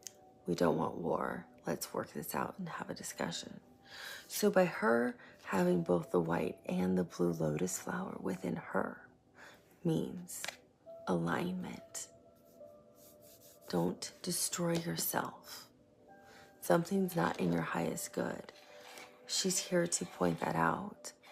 She's not here to destroy you. She's not here to bring bad news to you. She's here to bring something to your attention for your highest good, for your highest purpose. Because again, she was still created by Ra, originally out of love. And then he unleashed her to do things that probably she didn't really like. She just ended up having to do them. But And I see a star on here too. So the tower, her representing the tower isn't representing like, oh no, everything's coming to an end. It's all a shakeup. Everybody's falling out of the tower and the tower's on fire. The way we think of like the red or white tower card. Hers is to say something is no longer serving you in your highest purpose. Align yourself. Figure out what it is. The way Rumi's card, oh, it's so ironic. The way Rumi's card was saying you're stuck somewhere. In your Hermit card, a Virgo, the Hermit card came out inverted saying you can't even get on your journey. You're stuck. And his card was talking about surrendering to Source because you need to let go in order to have Source help you with what you're trying to achieve. And your Hermit card came out upside down. Sita said, unconditional love is the only way to connect with the divine to help you during difficult times. And I was really seeing problems with your manifestation. So I really think that's what she's saying here is if you can align your chakras, meditate on, I feel maybe your root chakra first, ground yourself. Maybe it's your blue chakra, your throat chakra too. Maybe you feel like you don't have a voice.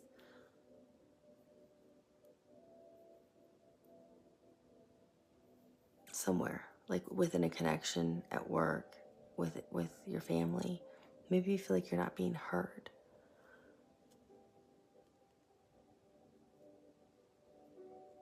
Another person, too, for those of you who resonate with angels, is Archangel Gabriel, is the archangel to speak to about manifestation and communication, because he's the archangel who communicates on behalf of God, and he's also the one who can help with writing and manifestations. Just a side note for those of you who resonate with angels.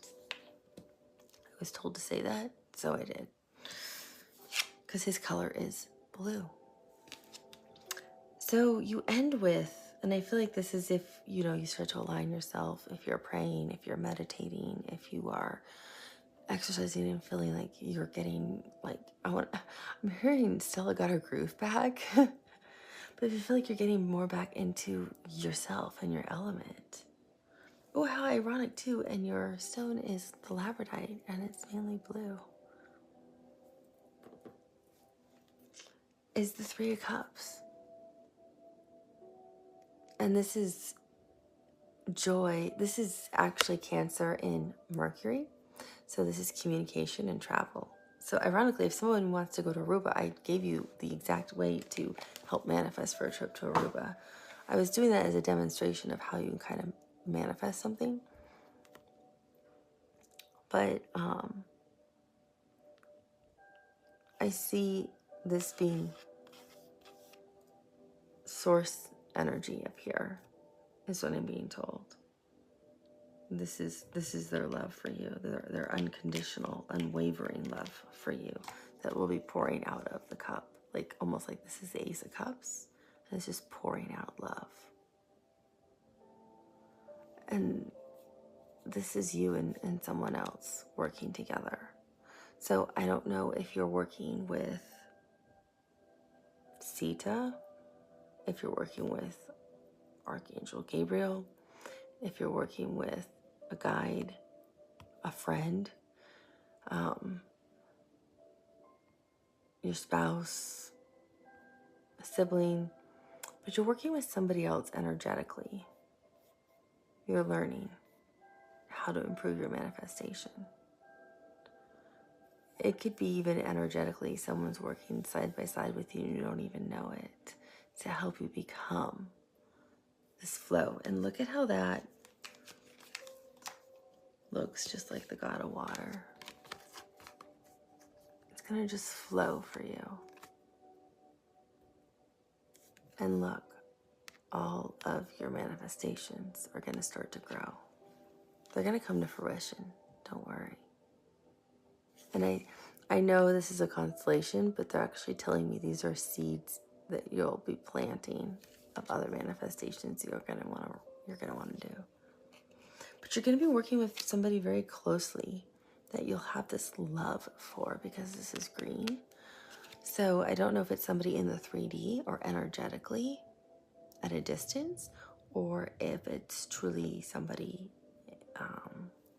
like an ascended master, an angel, an ancestor who's passed, a guide, is going to help you with this. But this is Source helping you with your manifestation. And it's a beautiful thing. And it's the number 3, which means mind, body, and spirit. It has to be in total alignment for your manifestation to work. When we say mind, body, and spirit, it means intellectually you know what you want. Body, your body is like in flow. You are calm, you're relaxed. You emotionally know what you want. You can feel that love. You know what I'm talking about. That I gave that example with Aruba. Your mind can see it, and spirit is that vibrational level you'll feel. It's like a numb tingling when you're at a certain level in terms of meditation, or if you're in that prayer trance. But I feel like the people on this channel are raising their vibration because everybody seems to be very enlightened, is what I noticed when I did the daily readings for the week through Saturday. I mean, all of you are so vibrationally high. I'm in awe of you, and I'm growing spiritually because of all of you. So I feel like all of you are really growing, and I'm covering the chills. You really are becoming higher vibrationally. So you'll feel it. So it's that mind, body, and spirit alignment. It's your chakras being in alignment. It's having the blue and white lotus within you. It's aligning your soul. It's understanding what Sita is really saying. You can just look her up and read about her. But it's okay to ask Source Divine for help. And they'll help you. You're never alone. You are truly loved unconditionally. And all they want is happiness for you. Please understand that. No matter how you feel, you're never alone. You are just this beautiful, loving being. And that's the most important thing for you to understand. I hope this resonated with you. I hope it helps some of you. If you have any questions, feel free to post them. And if you don't want them posted, you can always email me, and I'm happy to respond. I wish you a beautiful morning, evening, and night. And I hope this helps you whenever you watch it. Is the right time for you to watch this. And I'll talk to you soon. Bye. Hello, welcome back to the channel. Thank you for liking, for subscribing, and for being here. It really helps the channel grow, and I am so grateful for all of you. You have no idea. Originally, I was doing a pick a card reading. I had my oracle cards set out, and I had my crystals, and it was all done. And Spirit said no. So, I seem to listen to Spirit because they kind of know what they're talking about more than I do. They wanted me to do a 3-part series instead on your spiritual growth, your spiritual path, your enlightenment, what you're doing. So they're all timeless readings. Whenever you watch them is the right time for you. And that's what I'm doing. So I'm gonna just pull some cards, and then we'll look at the oracle cards. It was really interesting in the last one how in alignment the oracle cards were with the reading. So I'm pulling a Rumi card, which Rumi is a famous poet from the 12th century from Persia. And I'm also pulling just deities, which are gods and goddesses from the Hindu faith. Because they seem to be really potent with me lately. And I don't know much about the Hindu faith, to be honest with you. But I recently did a reading for India. And for some reason, some of it was channeled, but the knowledge of them was so powerful that I don't know how I knew it. So I was told to pull from them again. So I felt like they were important. And the other two lined up so perfectly with the reading. It was really kind of beautiful. And beautiful how different faiths can align and different meanings can really align. Because I see the beauty in all the faiths and religions personally. I think they're all intertwined.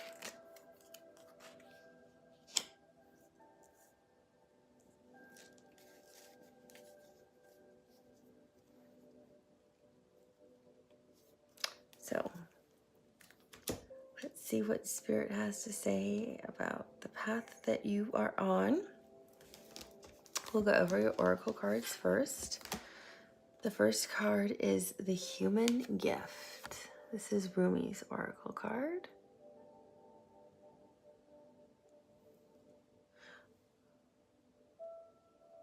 And it actually reduces to an 8, which is the year we're in, 2024. Adds up to an 8, which is perfect balance between spirituality and materialistic world. So this card's really interesting. This oracle card talks about somebody, I want to make sure I have it right.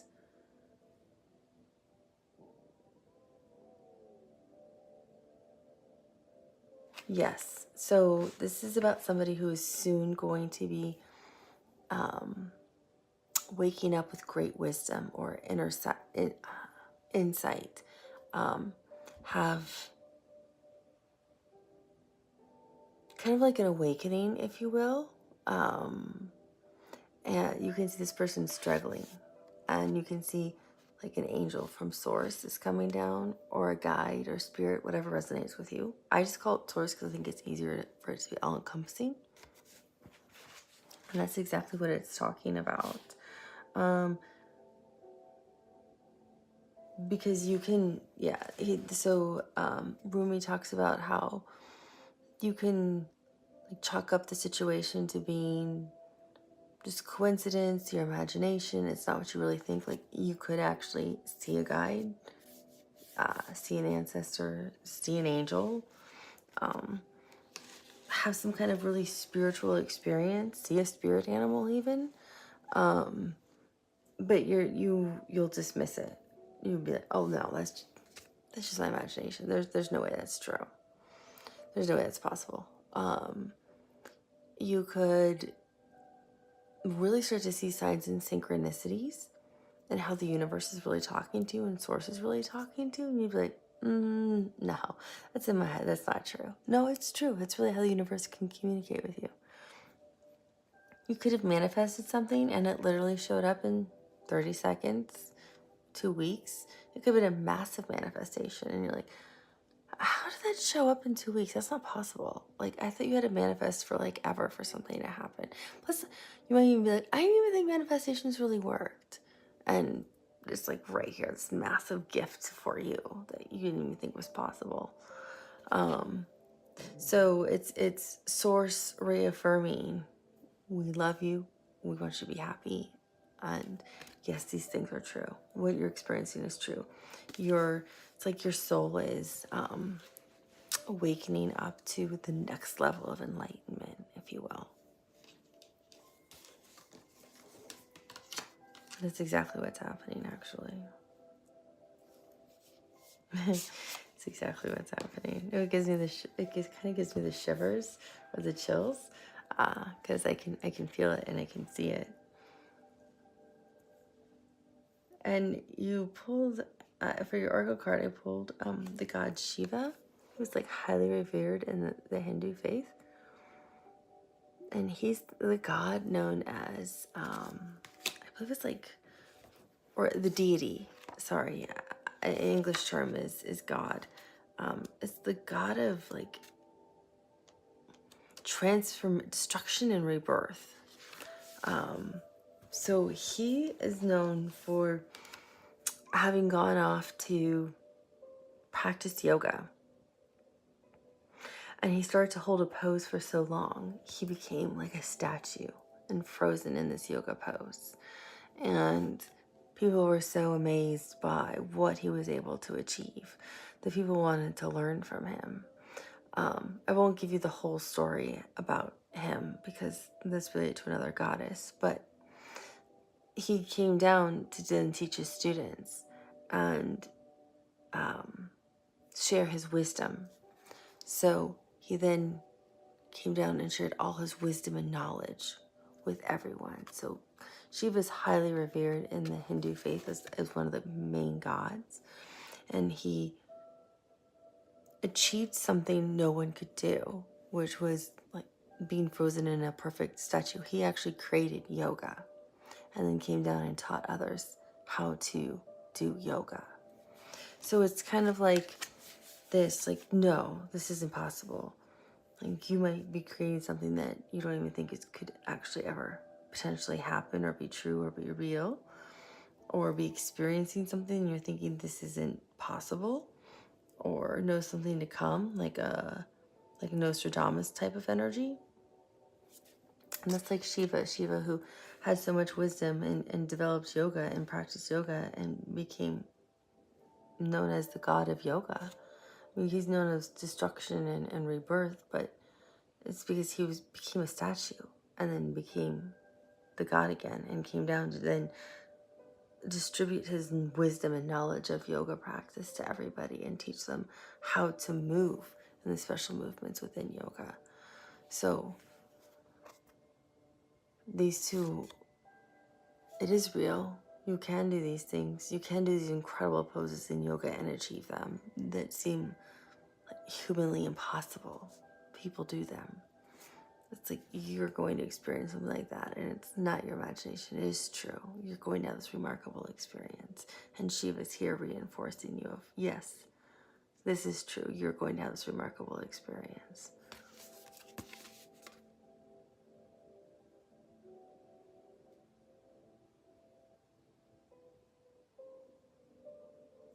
It's interesting. When I'm looking at this card, I'm seeing the sun and the moon. Like, you will be so enlightened by it that you can't run from your fear. You have to embrace your intuition and your emotion and be so moved and humbled by this beautiful experience you're going to have. Don't hide from it, is what I'm hearing. I almost hear Shiva saying, like, don't hide. Move with it. I'm hearing flow with it, move with it, breathe through it, is what I'm hearing. I like to put them here so I can see them because I sometimes feel their energy.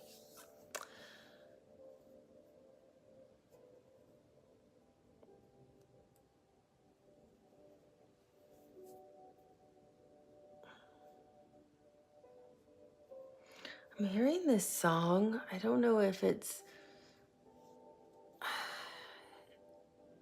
who it's by. It's like one of those boy bands. It's like NSYNC or Backstreet Boys or 98 Degrees. Excuse me. I'm sorry, I film these sometimes really late at night or very early in the morning, and I apologize. So we've come to the end of the road. Oh gosh, I gotta look it up now. This is gonna really bug me because I feel like it's important. That's why I'm like, I gotta look it up because I don't just hear songs out of the blue for no reason. That I do know. I mean, it's one thing if you like listening to the radio and stuff, but this one means something.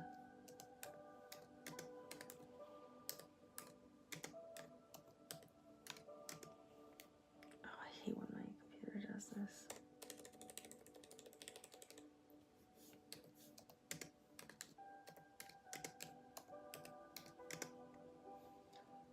Oh, it's Boys to Men. Yeah, I'm like, I know it's a really old song. Like, really old. Yeah, like before I was like really little. 1991, yeah.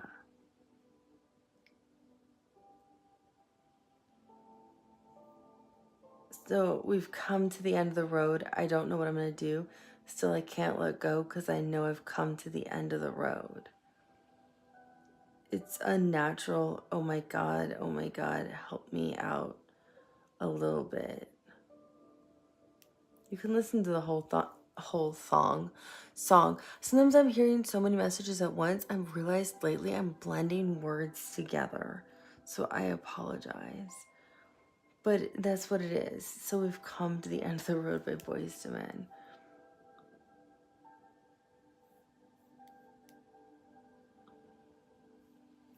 Okay, so that's at least we know what it is. So that's what I'm hearing. And it's with the Ten of Swords. So we've come to the end of the road. And I don't know what this is in relation to.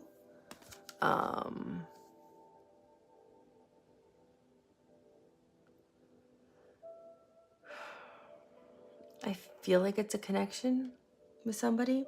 I feel like you're not in alignment with somebody anymore. And you're upset because you're seeing it clearly and you don't want to. But, you know, when you're not a vibrational match with somebody, you're not a vibrational match with somebody. That's where I think Shiva, that's why they say don't tell this whole story. So, Parvati, I think is how you say her name, is the goddess that was so in love with Shiva when he went up to the mountains to practice yoga and became stuck like in his yoga pose. Let's just say this is like his yoga pose, right? Only men did yoga. And he was up in the mountains in the cold. And she was so in love with him. And she wanted to marry him and be with him. She's one of the goddesses. Very beautiful. She decided she was going to go become a master of yoga. And her family was so upset and so distraught. And they're like, you can't do that. You can't. And I feel like this is relevant because I feel like you've come to the end of the road with somebody. Either a romantic connection. I really feel like it's romantic. That's why I'm telling the story. I really feel like it's a romantic connection and you don't want to see it. And I feel like you're being reassured it's okay because it's not in alignment with you. And when you're not in alignment with someone like this, you have to then dip your energy so low vibrationally that you have to give up where you are spiritually to be with somebody. Because if you're this high and someone's this low, they can only raise their energy for so long to be here with you. And then they have to go back to where they are. You have to then sacrifice yourself to be down here.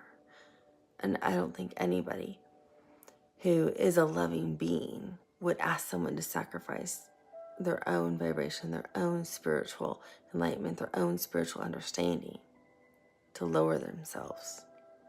But someone who's this low wouldn't understand vibration and energy and things like that because they're not on the same level as you, right?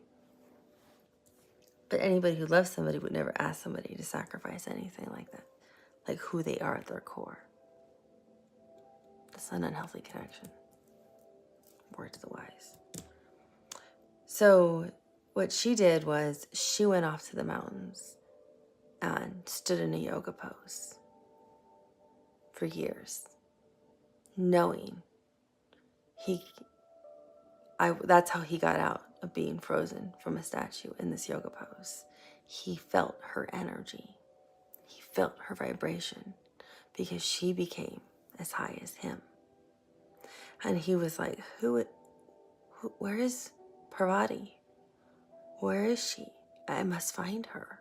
So he came down mountain. She stood in the cold, in the rain, in the water, on a lake, on a rock, in the same pose for years, knowing she'd become high enough and she would stand there in love and he would feel her energy and her vibration calling to him. And he did. And he came to her and they got married. So I'm not saying go stand. I always like to clarify this because I'm a very literal person. But when I'm spiritual and I read cards and I feel energy and intuition, I'm not literal. But in all other aspects of my life, I'm so literal. You would not even understand having a real conversation with me. But I want to clarify, I'm not saying go stand on a rock somewhere in a lake, to go find your soulmate. That's not what I'm saying. What I'm saying is, I feel like for some of you, you're at the end of the road with people romantically, and it's because you're no longer in alignment with them. So relationships are ending, commitments are ending, partnerships are ending.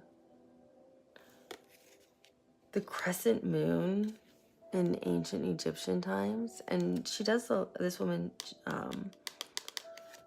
Luna del Sol, she does a lot of her cards with some ancient Egyptian imagery on it. Also represents like the divine feminine, if you will, like nurturing, like the Empress kind of energy, receptive, nurturing, loving, pregnancy, that real Empress energy, that divine feminine energy, because that's what her body kind of embodied, and that's how she was able to pull Shiva down to her.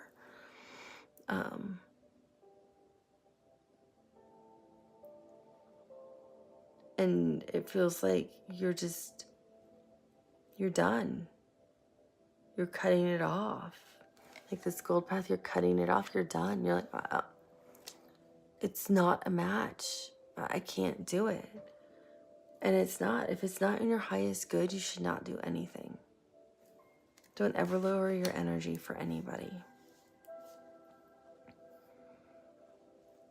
Because you've thought about this for a long time. In the Hangman.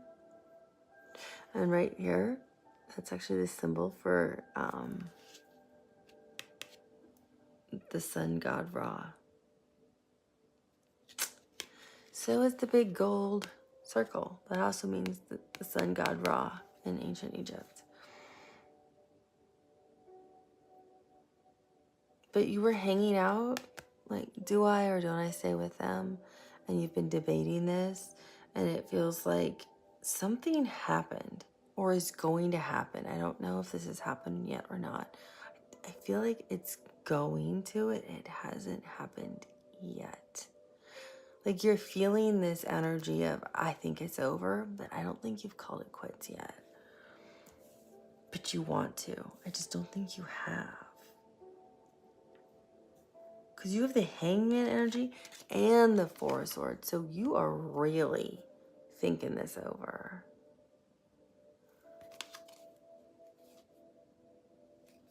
And they're side by side. Yeah, you are really, really debating, do I or don't I? And the moment I feel like you can align yourself more because you're not fully in alignment, or your meditation hasn't been clear enough,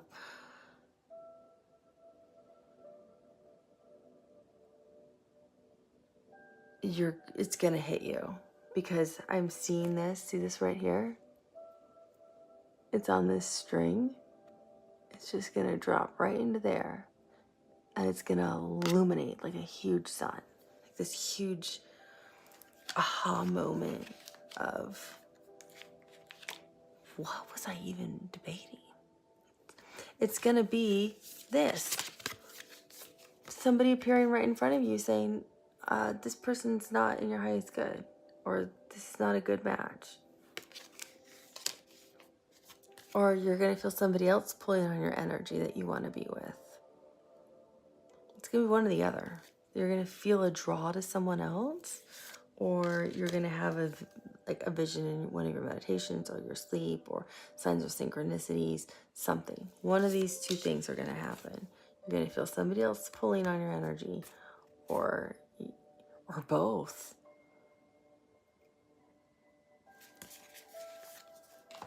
You just are going to know this is spiritually not in alignment with me. This is not in my vibrational alignment. Or you're going to try to have a spiritual conversation is also what I'm getting.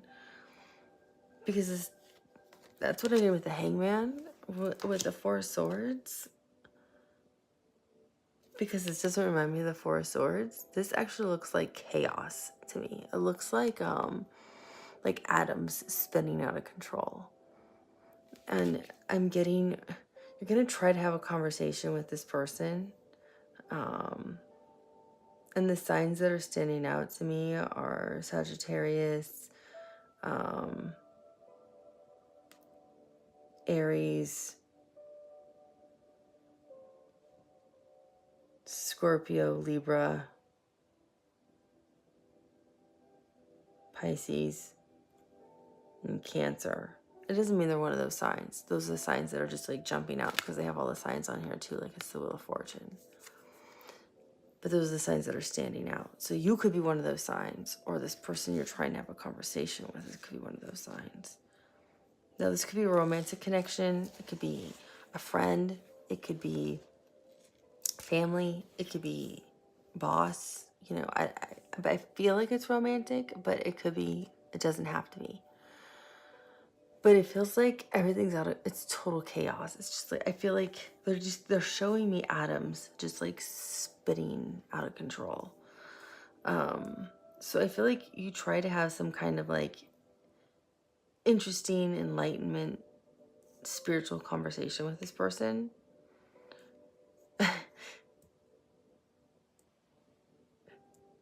And they're showing me two different movie clips. I don't know if you ever saw the movie Dazed and Confused or the movie Dumb and Dumber. But it's kind of like, huh? What? They keep showing me Dazed and Confused, where it's like these high school kids, like all they do is like drink and get stoned, and like it's like it takes place in like the 70s or something, or it's supposed to. And Matthew McConaughey's in it when he's like young. He's like the drug dealer who's like in college, hanging out with like high school kids, but it's like kids who are like freshmen and sophomores, and they're just like trying to like get high or something. But they're just all like, yeah, dazed and confused, you know. That's what this person feels like. Like, they have no idea what you're talking about. You might as well be talking about astrophysics to this person because they have no concept. And all you're trying to talk about is something that's like past lives or past life regressions, or would you be interested in that? Or I think we might have had a past life together in this other lifetime. And what would you think if, this is what I think we might have lived together before in Turkey, and I think this is what we did. And you're talking on, you're having a conversation, right? It's like way over this person's head. They have no idea. They're like, what do you mean past lives? What do past lives even mean? How does that work? I thought we just came here and lived and died. What are you talking about, past lives? You mean we can have more than one life? Like, they're just like, have no concept what you're talking about. I'm giving trying to give an example where I have some close friends where we can talk about past lives because we're on the same vibrational plane. We even talk about past lives we think we've had together, or past lives we think we've had that maybe we didn't even have together. But when you're at that same frequency, you can talk like that. When you're not, the other person is like, huh? What? Why are you talking about some deity or God from wherever? I don't even understand the story you're trying to explain. What do you mean your vibration or your energy's pulling on me to become your match? Like, that would just be over their head. So all those kinds of things would just like confuse them. So that will solidify that this is not your person or your vibrational match, or somebody that I feel like you would think, okay, we've been best friends for 15 years. I don't think we can be really good friends anymore, but I can still keep them in my circle. I just can't keep them as a close friend. I can talk to them on occasion, kind of thing. Or this is a family member. I can see them at the holidays, but I know I can't have them around my energy all the time because what am I going to talk to them about? But I'll be there for them if they need me, kind of thing. It's going to be one of those kinds of things. You're no longer going to allow things in your life that no longer serve you. you're only going to allow things that resonate with you. You want to follow your spiritual alignment, what speaks to you. I feel like some of you really want to teach yoga, teach Pilates,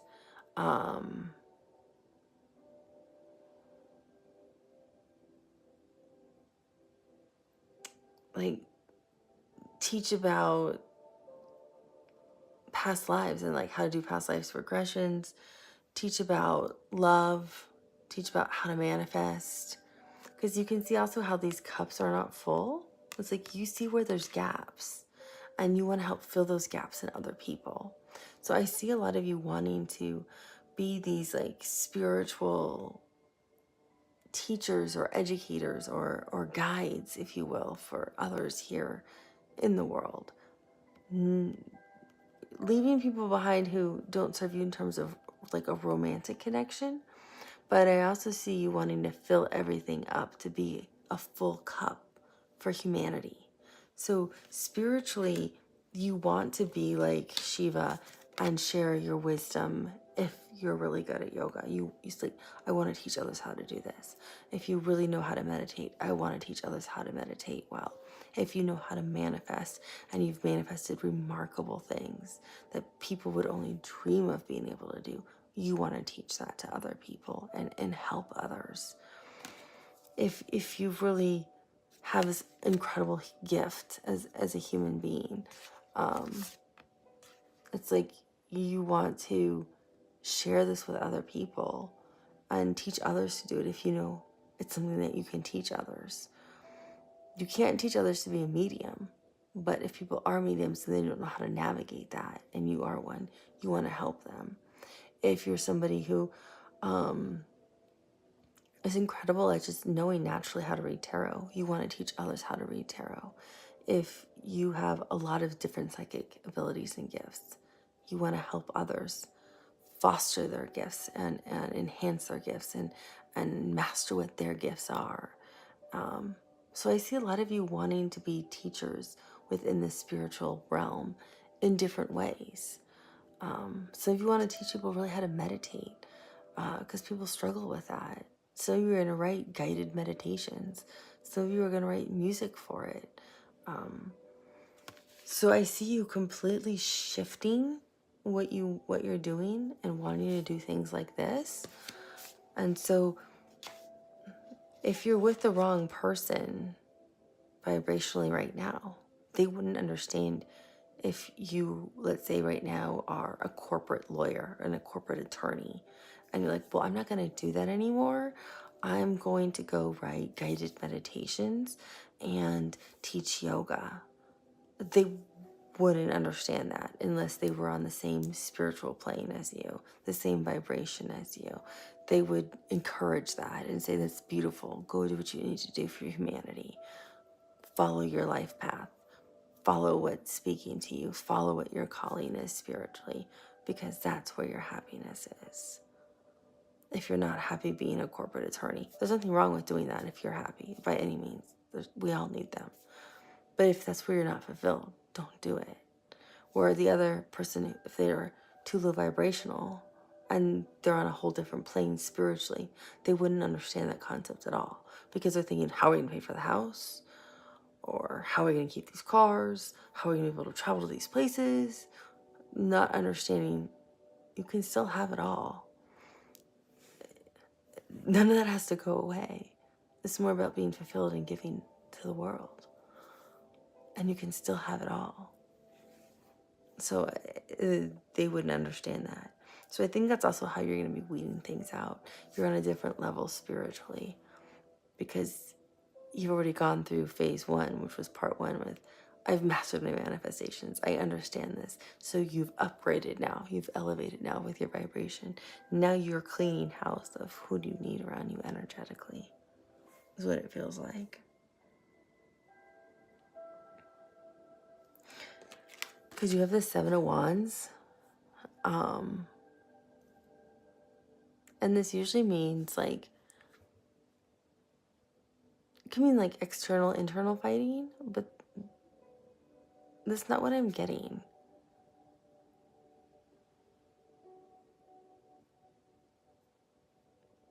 I'm getting, just like, this is all the divine and it's all gold. And it's almost like, as if these had like two little forks in them. And it's like, you're staking it, like you're planting it in the grass. It's like, you're so excited, you are claiming it. It's like achievement, success. This is it. This is my path. I'm going with this. So I'm going to be teaching yoga, or I'm going to become, the one who starts writing in terms of new guided meditations on this other endeavor where I feel people really need help. Or I'm going to start reading a book on manifestation and how to help people. Or I'm going to create a YouTube channel focused on that. Whatever it is, you're really excited about it. And it's like, how do I, it's as if you have a giant sphere and you are just jamming it into the earth, and there's this huge flag waving behind it, and it's just a golden flag from the divine saying they finally got it and we're so proud. They took it. They're following their path. It's like you're claiming it. That's what you're doing. You're claiming it right here. That's what I see. I don't know how else to articulate it. That's exactly what I see. You see the vision, you feel the vision, you understand it, and you're like, this is mine. I'm doing it, and nothing is going to stop you. What is it? It's like I'm hearing another song now. It's like from the 80s. Why do they keep giving me songs?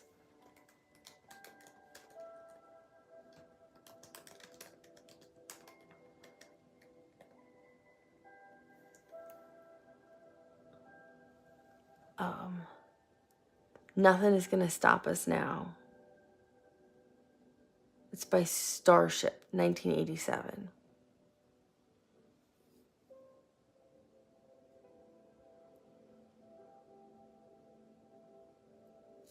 That's a really good song.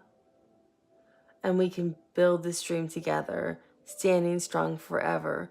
Nothing's going to stop us now. And that's it. That's exactly what I was hearing.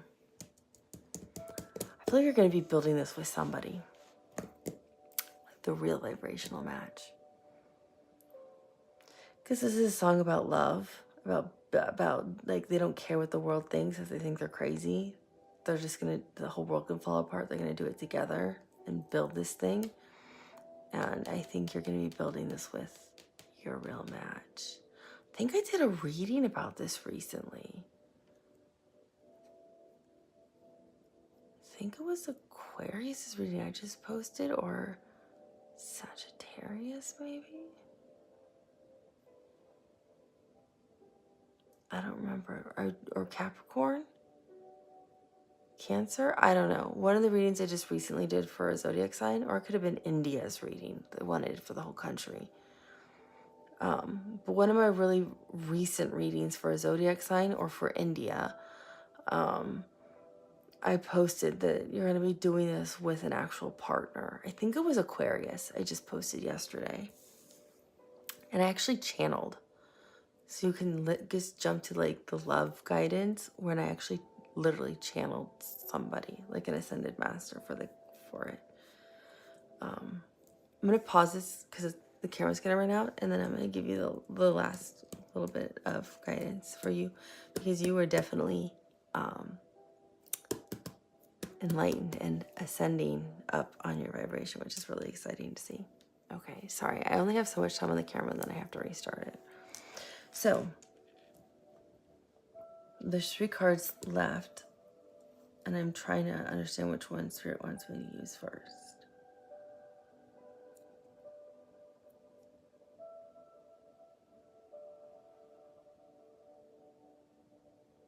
They want this one. Okay, the Six of Wands. So this is usually depicted with a man on a horse. He usually has like a wreath on his head. And he's like galloping in, like highly successful. So you're going to be really successful with this endeavor.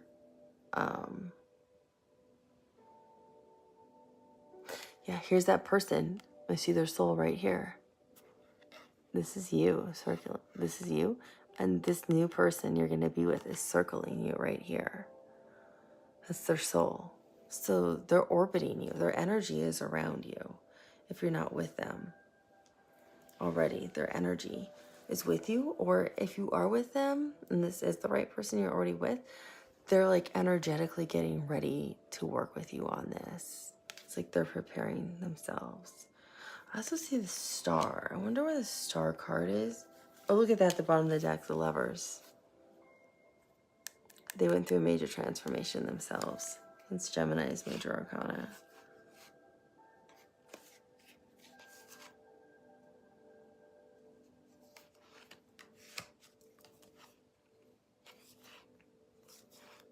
Okay. Where is... I like this deck. I love it. I just don't use it as much, so I'm a little bit slower to find the star card here than I am in two of the other decks, so I apologize. I don't want to miss it. Because I really see you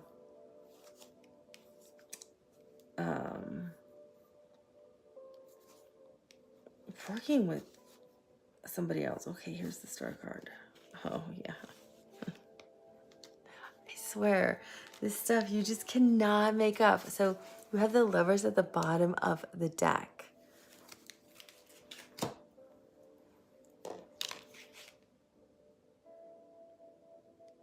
And you both only have eyes for each other. If you guys aren't together yet, I feel like one of you has an eye on the other. So one of you is already like, it's like, oh yeah, I got my eye on them. So you might know who I'm talking about, or this person's got their eye on you. So this is paired with the Strength card, which is really interesting because it says, look to the stars and you will find your magic. And I'm looking for the star card. And this is Leo's major arcana, which I also see as the Three of Wands, which means you're already gonna see the future. I feel like you're gonna have like a third eye moment, like see something in your third eye, or literally see something that's gonna come to fruition, or you're gonna dream it, or you're gonna have a meditation moment over it. You're really gonna have a true clairvoyant moment over what's gonna happen in the future.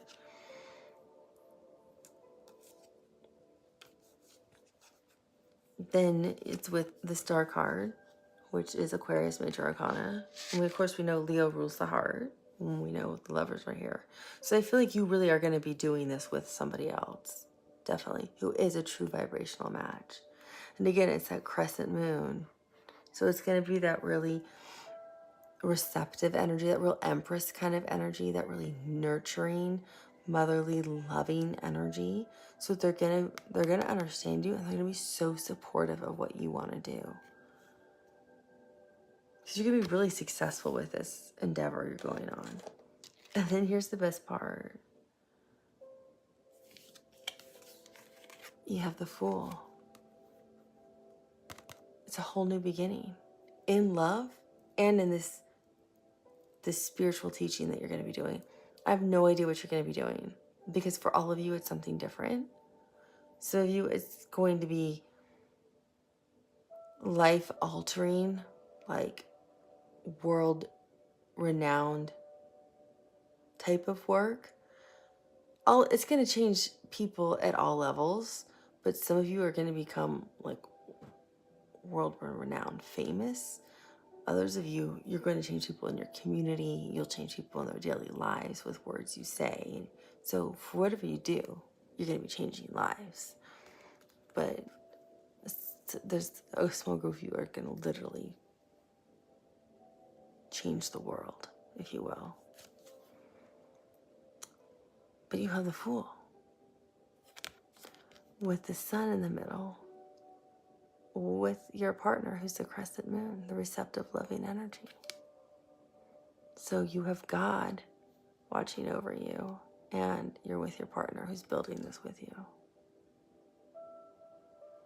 And you're very open to this. You're very excited about it because your palm is very exposed. And that's not something people really did historically. That makes you very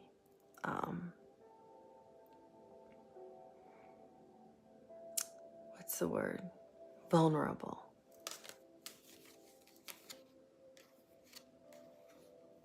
So this is definitely somebody you're going to be working with, and I think probably marry or be your life partner, if you will. And both of you will be very successful with this because they're energetically right there. And I'm really literally pointing right to it when I picked up the card. They're energetically right there with you. You guys might even meet in like the 5D now. You might even dream of each other or know of each other somehow. Or have met before in this lifetime, like briefly. But there's some kind of deep soul connection with this person. I don't know why I'm saying that, but there is. There's some kind of deep soul connection with this person. Oh, I can't put that card back. So I'm being told this is really, really, really important. The Wheel of Fortune. For a few reasons. So Spirit, I need them one at a time. I can't have you say them all at once. One, this is part of your life purpose. And it's fated for you and destined. This teaching thing, this new vibration you're getting into. Two, it's very important because some of you are going to learn how do I say this? I'm covered in the chills. You're going to learn how to master the wheel of fate. You can see how those hands are holding it. You're going to understand that you have control of the wheel of fate. We always say the wheel of fate's always spinning and the divine stops it. Some of you are going to have so much power, so much enlightenment on your spiritual journey as you continue to raise your vibration, because this is future, this is not now. You will have the alchemy within you to stop the wheel when you need to and start it when you want to. You will be gifted that and you will understand it. And that's what you will be able to teach others who have that kind of vibration and that kind of alchemy and energy within them. So some of you will literally be able to work with the divine to spin the wheel of fate or wheel of fortune, if you will. That's why I said some of you are extremely powerful and will be literally like Nostradamus. You will be able to spin the wheel of fate to see so far into the future, to see and understand things. It's going to kind of scare you, like Rumi had said, but it's true. It's like you'll be the statue holding the wheel of fate while you're looking into the future to understand it, and then you'll move again when the wheel of fate needs to move, so you can come down the mountain and share the wisdom with everyone. I hope that makes sense to all of you. Not all of you will be able to do that. All of you are fated and destined for this spiritual alignment you're getting into, this next vibrational alignment you're getting into, this teaching or the spiritual path that you're taking, and all of you are destined for this person you're going to be working and collaborating with. Now, this love and this vibration and this partner you're working with doesn't necessarily have to be somebody you're actually in love with. For some of you, it could be somebody you are so drawn to because it's a perfect fit in terms of collaboration. It's like a dear friend, it's a sibling, it can be something like that. So it doesn't always have to be love. I feel like for the majority of you, it's love. But it doesn't have to be love for all of you. So don't take everything always literal. Apply it as you need to for your own life situation. But some of you will literally have that ability to, yeah, you're really going to have that energetic ability. I'm covered in the chills. It's almost too powerful to feel. It's so remarkable to see and feel because they're showing it to me, and it is quite unbelievable what you're going to be able to do. And you end with the 10 of Pentacles. And you can see you're in a completely different vibration. Look at the snake. You've completely transformed. Just like Shiva completely transformed. Just like Rumi's saying, you need to be open to it and transform and let Source work with you and help you. And it's wrapped all around the gold, which represents the sun god Ra in ancient Egypt. And then over here, it makes me think of that soulmate that you're calling in, that you're going to be working with.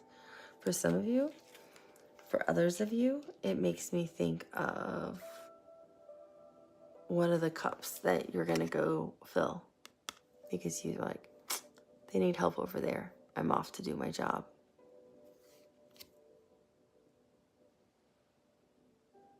Ten of Pentacles is total financial stability, abundance,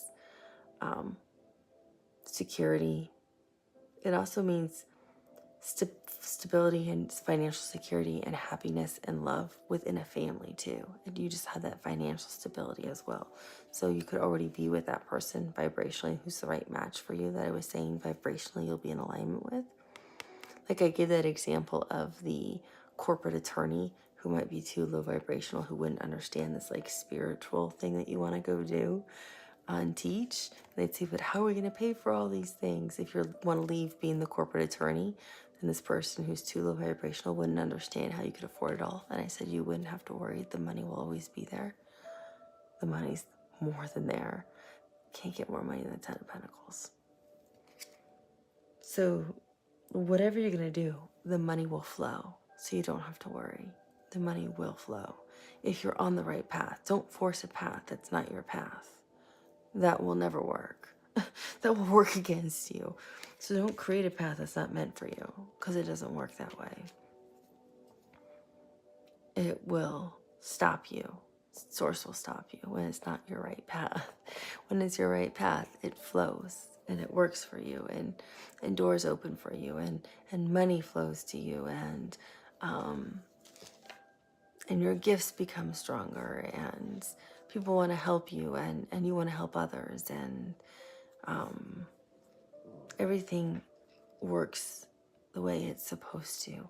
If you're trying to force something that's not right for you, everything will close. You'll see every door, opportunity shut. Nothing is going to open. Even if you try to pry it open with a iron rod, it won't work. If you try to find a quarter, you couldn't find a quarter. So the point is, like, when you are in flow with following your right path, it's going to just work right for you. And it's alchemy, it's magic. That's what I'm saying. All of you are not going to be able to do what I explained over here by literally stopping the wheel of fate. That's a handful of you I saw being able to do that. But that's okay, because all of you are not supposed to do that. All of you are supposed to do other things that are just as remarkable in different ways. So I share what I hear and feel and see, and we're all given beautiful gifts for different reasons, and we're all here to help people in different ways. If everyone could do that, then the world would be rather boring, wouldn't it? So I hope this helps some of you. Thank you for watching. Thank you for liking. Thank you for sharing. And thank you for subscribing. That helps me more than you'll ever know with growing the channel. And thank you to anyone who buys me a coffee or emails me for a personal private reading.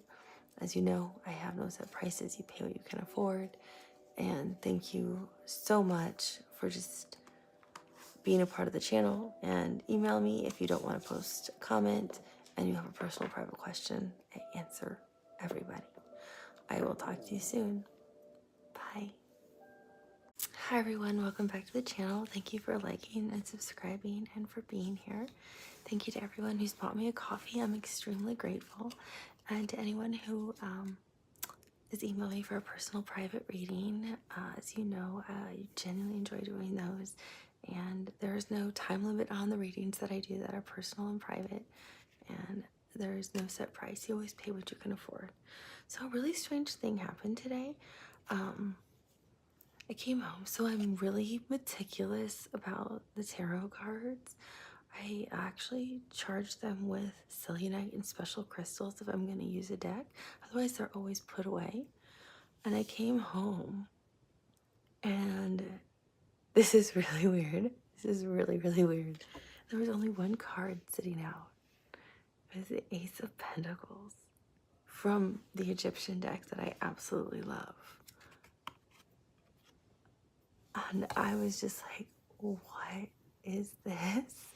So I sat with it for a while and I actually got a whole reading off of it for myself, which I usually can't read tarot cards for myself, but it was really profound what I got from it. I even saw like I was being shown a light bulb in here for my, like the reading for myself was really quite something. It was really powerful, but I was like, okay, well, thank you, Spirit. It's really beautiful and generous of you. I don't know how to take that. And then I kept feeling it because I felt so much love and gratitude. So I set the card down, but I couldn't stop staring at it. And I felt like there was another message in it. So I picked the card up and I kept holding it. Because see, what I keep seeing, like if I'm reading the card now, like if I was doing like, oh, this is a reading for like the collective, and this isn't what I got from my reading, by the way. I kept seeing like the 6 here, and I kept seeing like past life energy. Like I kept making me think of like the 6 of Cups with the lotus flowers here. Because it's both like, they're like that crown chakra color kind of, and like pink, but they're also white, and then there's some blue. And remember, in ancient Egypt they were either blue or white, and then if they came together it meant we want peace, we don't want discord. But I kept getting like 6 of Cups. There's some kind of like past life energy here, or soulmate energy, some kind of connection between souls who will recognize each other or are connected to do something in this lifetime together.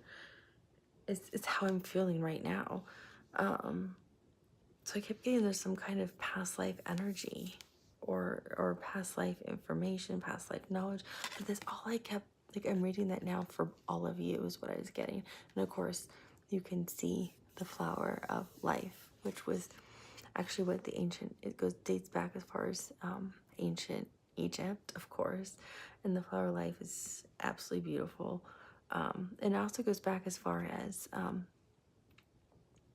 ancient Greek times, which runs parallel to like the Pythagorean theorem, like it, for the symbol of pi, like infinite, it goes on forever. But and it's all gold and divine. Like you can think of Ra too, like the sunlight right here.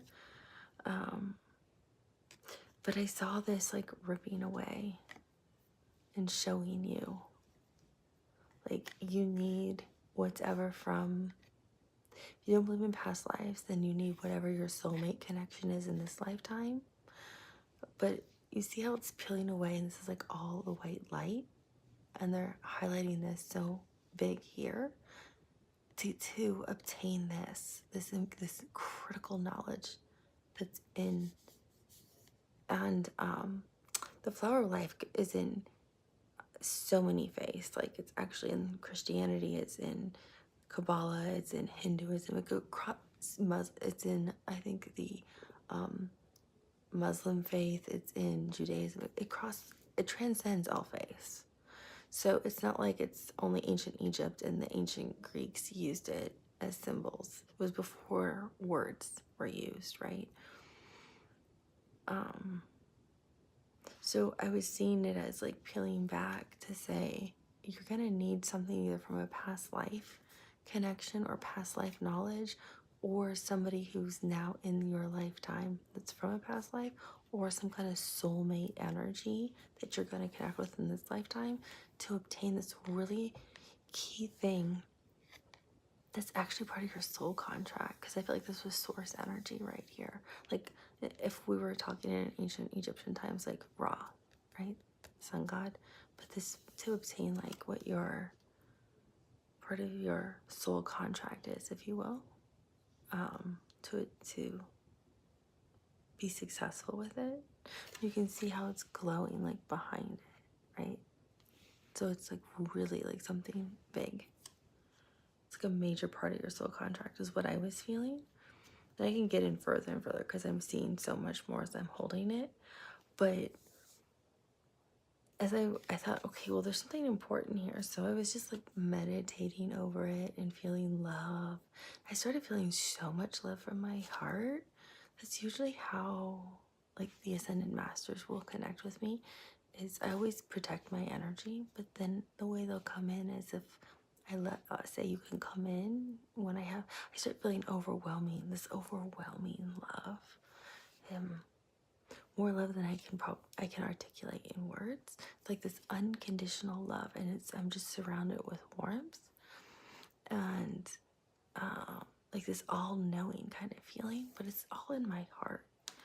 So I'm like, well, I guess somebody has something to say, is what I thought. So I'm doing the intro because there was a channeled message that's intended for some of you.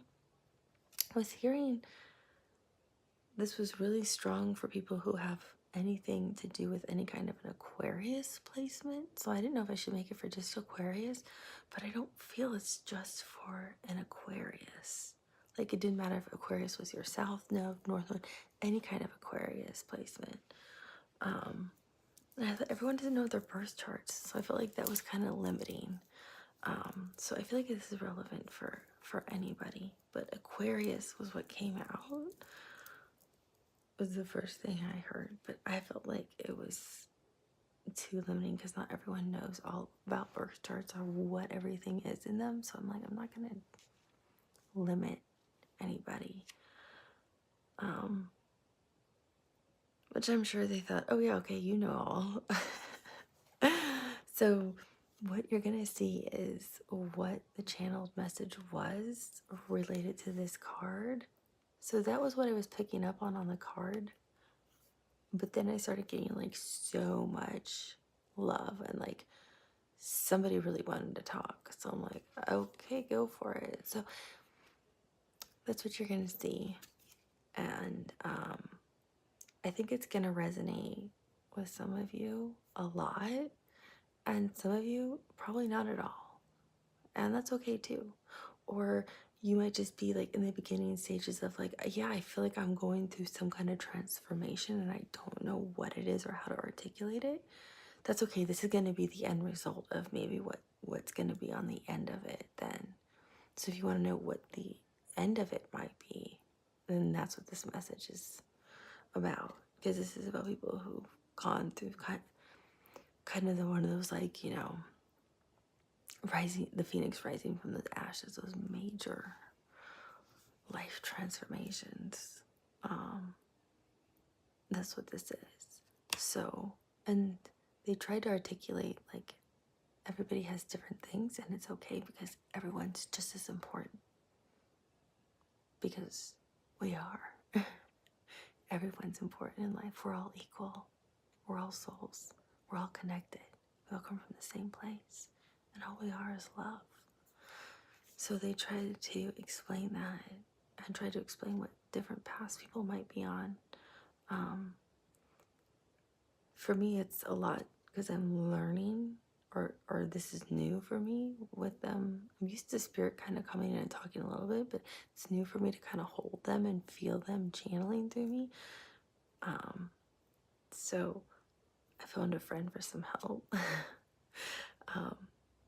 So I kind of sometimes I'm like, okay, bye, because it's a lot for me to kind of be there but not be there, because I'm kind of in the back observing it and feeling it and hearing it.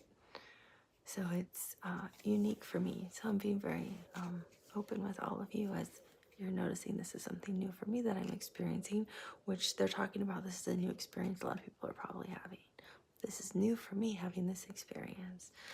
So I phoned a friend here in the 3D world who knows more about this than I do, about what do you do? How do you do this? Because I don't want to do it wrong or let anybody down. And like they say, don't live in fear, live in love. So that's what I'm trying to do. So that's sometimes I'll cut it off. I cut them off, I think, probably a little sooner than they liked. So with my luck, you'll get a second message. Because sometimes I just get a little too anxious with them. But that's how this message came about. But I think to me, the more peculiar thing is, because I'm a very clean person. Like, everything has to be in order. Like, if you looked at my closet, you'd be like, oh man, OCD. Everything has to be hung just a certain way, color coordinated, sleeveless, short sleeve, long sleeve. Then we transition to sweaters, everything's that way. So everything's orderly, tidy. Can't leave unless my bed is made. Like, I'm one of those people, which I think is great. If you're not, that's great too. But those of you who are gonna be like, oh yeah, I get you. So yeah, it would be weird if this card's sticking out when I know this deck is put away right now. It's the whole deck is nice and tidy in the box. So how did this card just be sitting on top of my dresser? I have no idea. No idea. When it's all in here right now. That's the bizarre part. Or what I would say, the amazing part, actually. When Spirit has something to say, they're going to communicate it. So that's what I found beautiful. And so that's why I wanted to give the long intro, so you can see why you're going to see what you're going to see. It all came from this card. Sitting on top of my dresser. Nothing's on top of my dresser. But a little phrase that says, let it be, and dance to the beat of your angels. Just two little blocks, that's it. And then this card was sitting there. I'm like, what? So I've been sitting here for like 2 hours going, what the what? Because this whole deck is in here. It's not even being charged right now for a reading. Yeah. So I hope you enjoy it. I hope it resonates with some of you. I hope it helps some of you.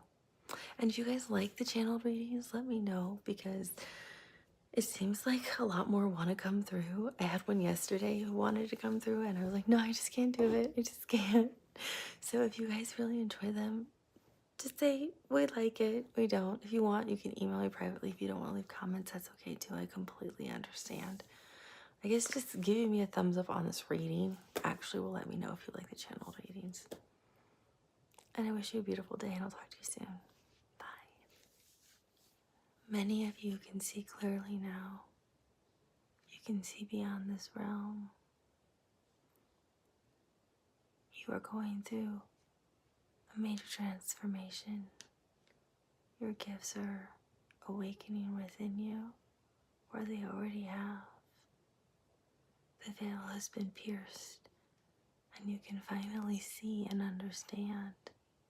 You have lifted the burdens that have held you back for so long. You have struggled. You've been fearful. You have been up anxious at night. You finally gave away to the fear and decided to live in love and peace and forgive yourselves. You are human, having a human experience. It is okay. These are the choices you made prior to coming to Earth. Being on Earth is not easy, but it is also a beautiful experience. This is how you learn. Your soul grows.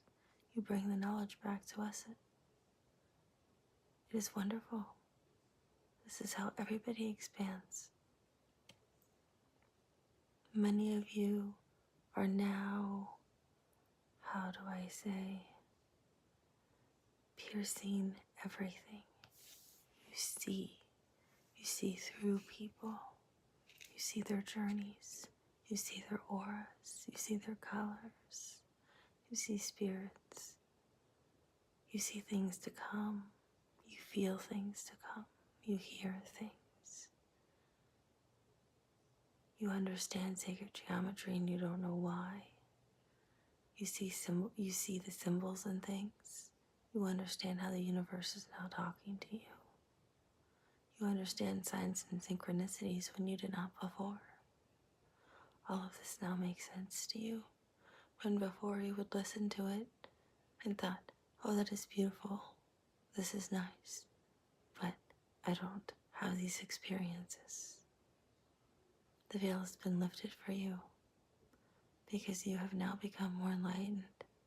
You have walked through fire to get to this point and emerged on the path your soul has been intended to walk. This is what we are here to tell you. You are now grounded to earth the way you are supposed to be. Some of you actually called on Gaia today to help you, and in doing so, it strengthened your power. You can actually feel the feelings of others, and you can discern that those are not your actual emotions. That is a good thing. You need to know what you're feeling and what others are feeling. Your gifts will get stronger now because you are here to help heal the planet and raise the vibration of the planet. Some of you can communicate with animals, some with nature, some with other people. You do not know how you know these things. They are born. They are part of your soul. They are things you've always known. These are gifts you've had deep within you. You're finally awoken to them because your vibration is finally high enough. You have finally been sparked, if you will. Something triggered you. Source has been waiting for this. We have been waiting for this. We have been standing by you, cheering you on, loving you, being happy for you, clapping for you, hugging you, and standing by you, waiting for you to achieve this milestone. For some of you, many more gifts will unfold. For some of you, you'll be known around the world. For others, you'll be known in your community. For others, you will silently work and heal people everywhere. It's different for all of you. These are things that actually you secretly manifested and did not realize you were manifesting these things because it's part of your life purpose. It's part of your soul. It's part of your true spiritual contract. You just keep denying it. You can only deny things for so long until it becomes part of you. And now you are in harmony and balance and one with it. These gifts will become stronger and better with you that you've already experienced. Today, many of you experience them for the first time. It is not ironic because it is 222. 2 is a spiritual number. Some of you came in contact with someone who brought this out in you because it's somebody you already know or just met who is part of your soul contract. because it's part of past life energy or part of your soul contract in this life. We are here to let you know. Do not start to be fearful. Do not be scared. Embrace these things. You are here to do wonderful, beautiful things, loving things. Just live in love. Keep your heart open to love. Keep your heart open to new experiences. We're not asking you to share this with everybody. You do not have to. Just take it day by day, step by step, and we will walk with you and help you. We will guide you and teach you. If you feel you need a teacher or assistance, ask and we will show up, or your guide will, or an angel will. The appropriate teacher will show up for some of you. For others, you may need someone in the 3D world to help teach you. All of you are different, and all of you have different abilities. You will know what kind of teacher you need naturally. It's already within you. Listen to yourself. You know. We want you to know we love you. We love you unconditionally, and we just want you to be happy. Do not run in fear. It's okay to be a little nervous, but look to the side of happiness. Look to the side of optimism. Look to the side of helping the world, people, the vibration, of helping others, animals, the earth. Anything that can raise the vibration of the planet is a positive thing. This is why you really came to this world. This is something many of you do not know and do not remember, and these are gifts you had for a very long time. They are different for all of you. Some of you are exceptionally powerful, and you have blocked it. But today, it became even more powerful. You were already psychic, but it's amplified now. You are seeing more, experiencing more, walking between timelines, doing more things than you've ever done before, and more to come for some of you. Others, you have a gift, and that's the one gift you need to do the things you need to do on earth at this moment. All of you are in different paths, and each path is important. Each path is part of your life purpose. Each path is blessed for you.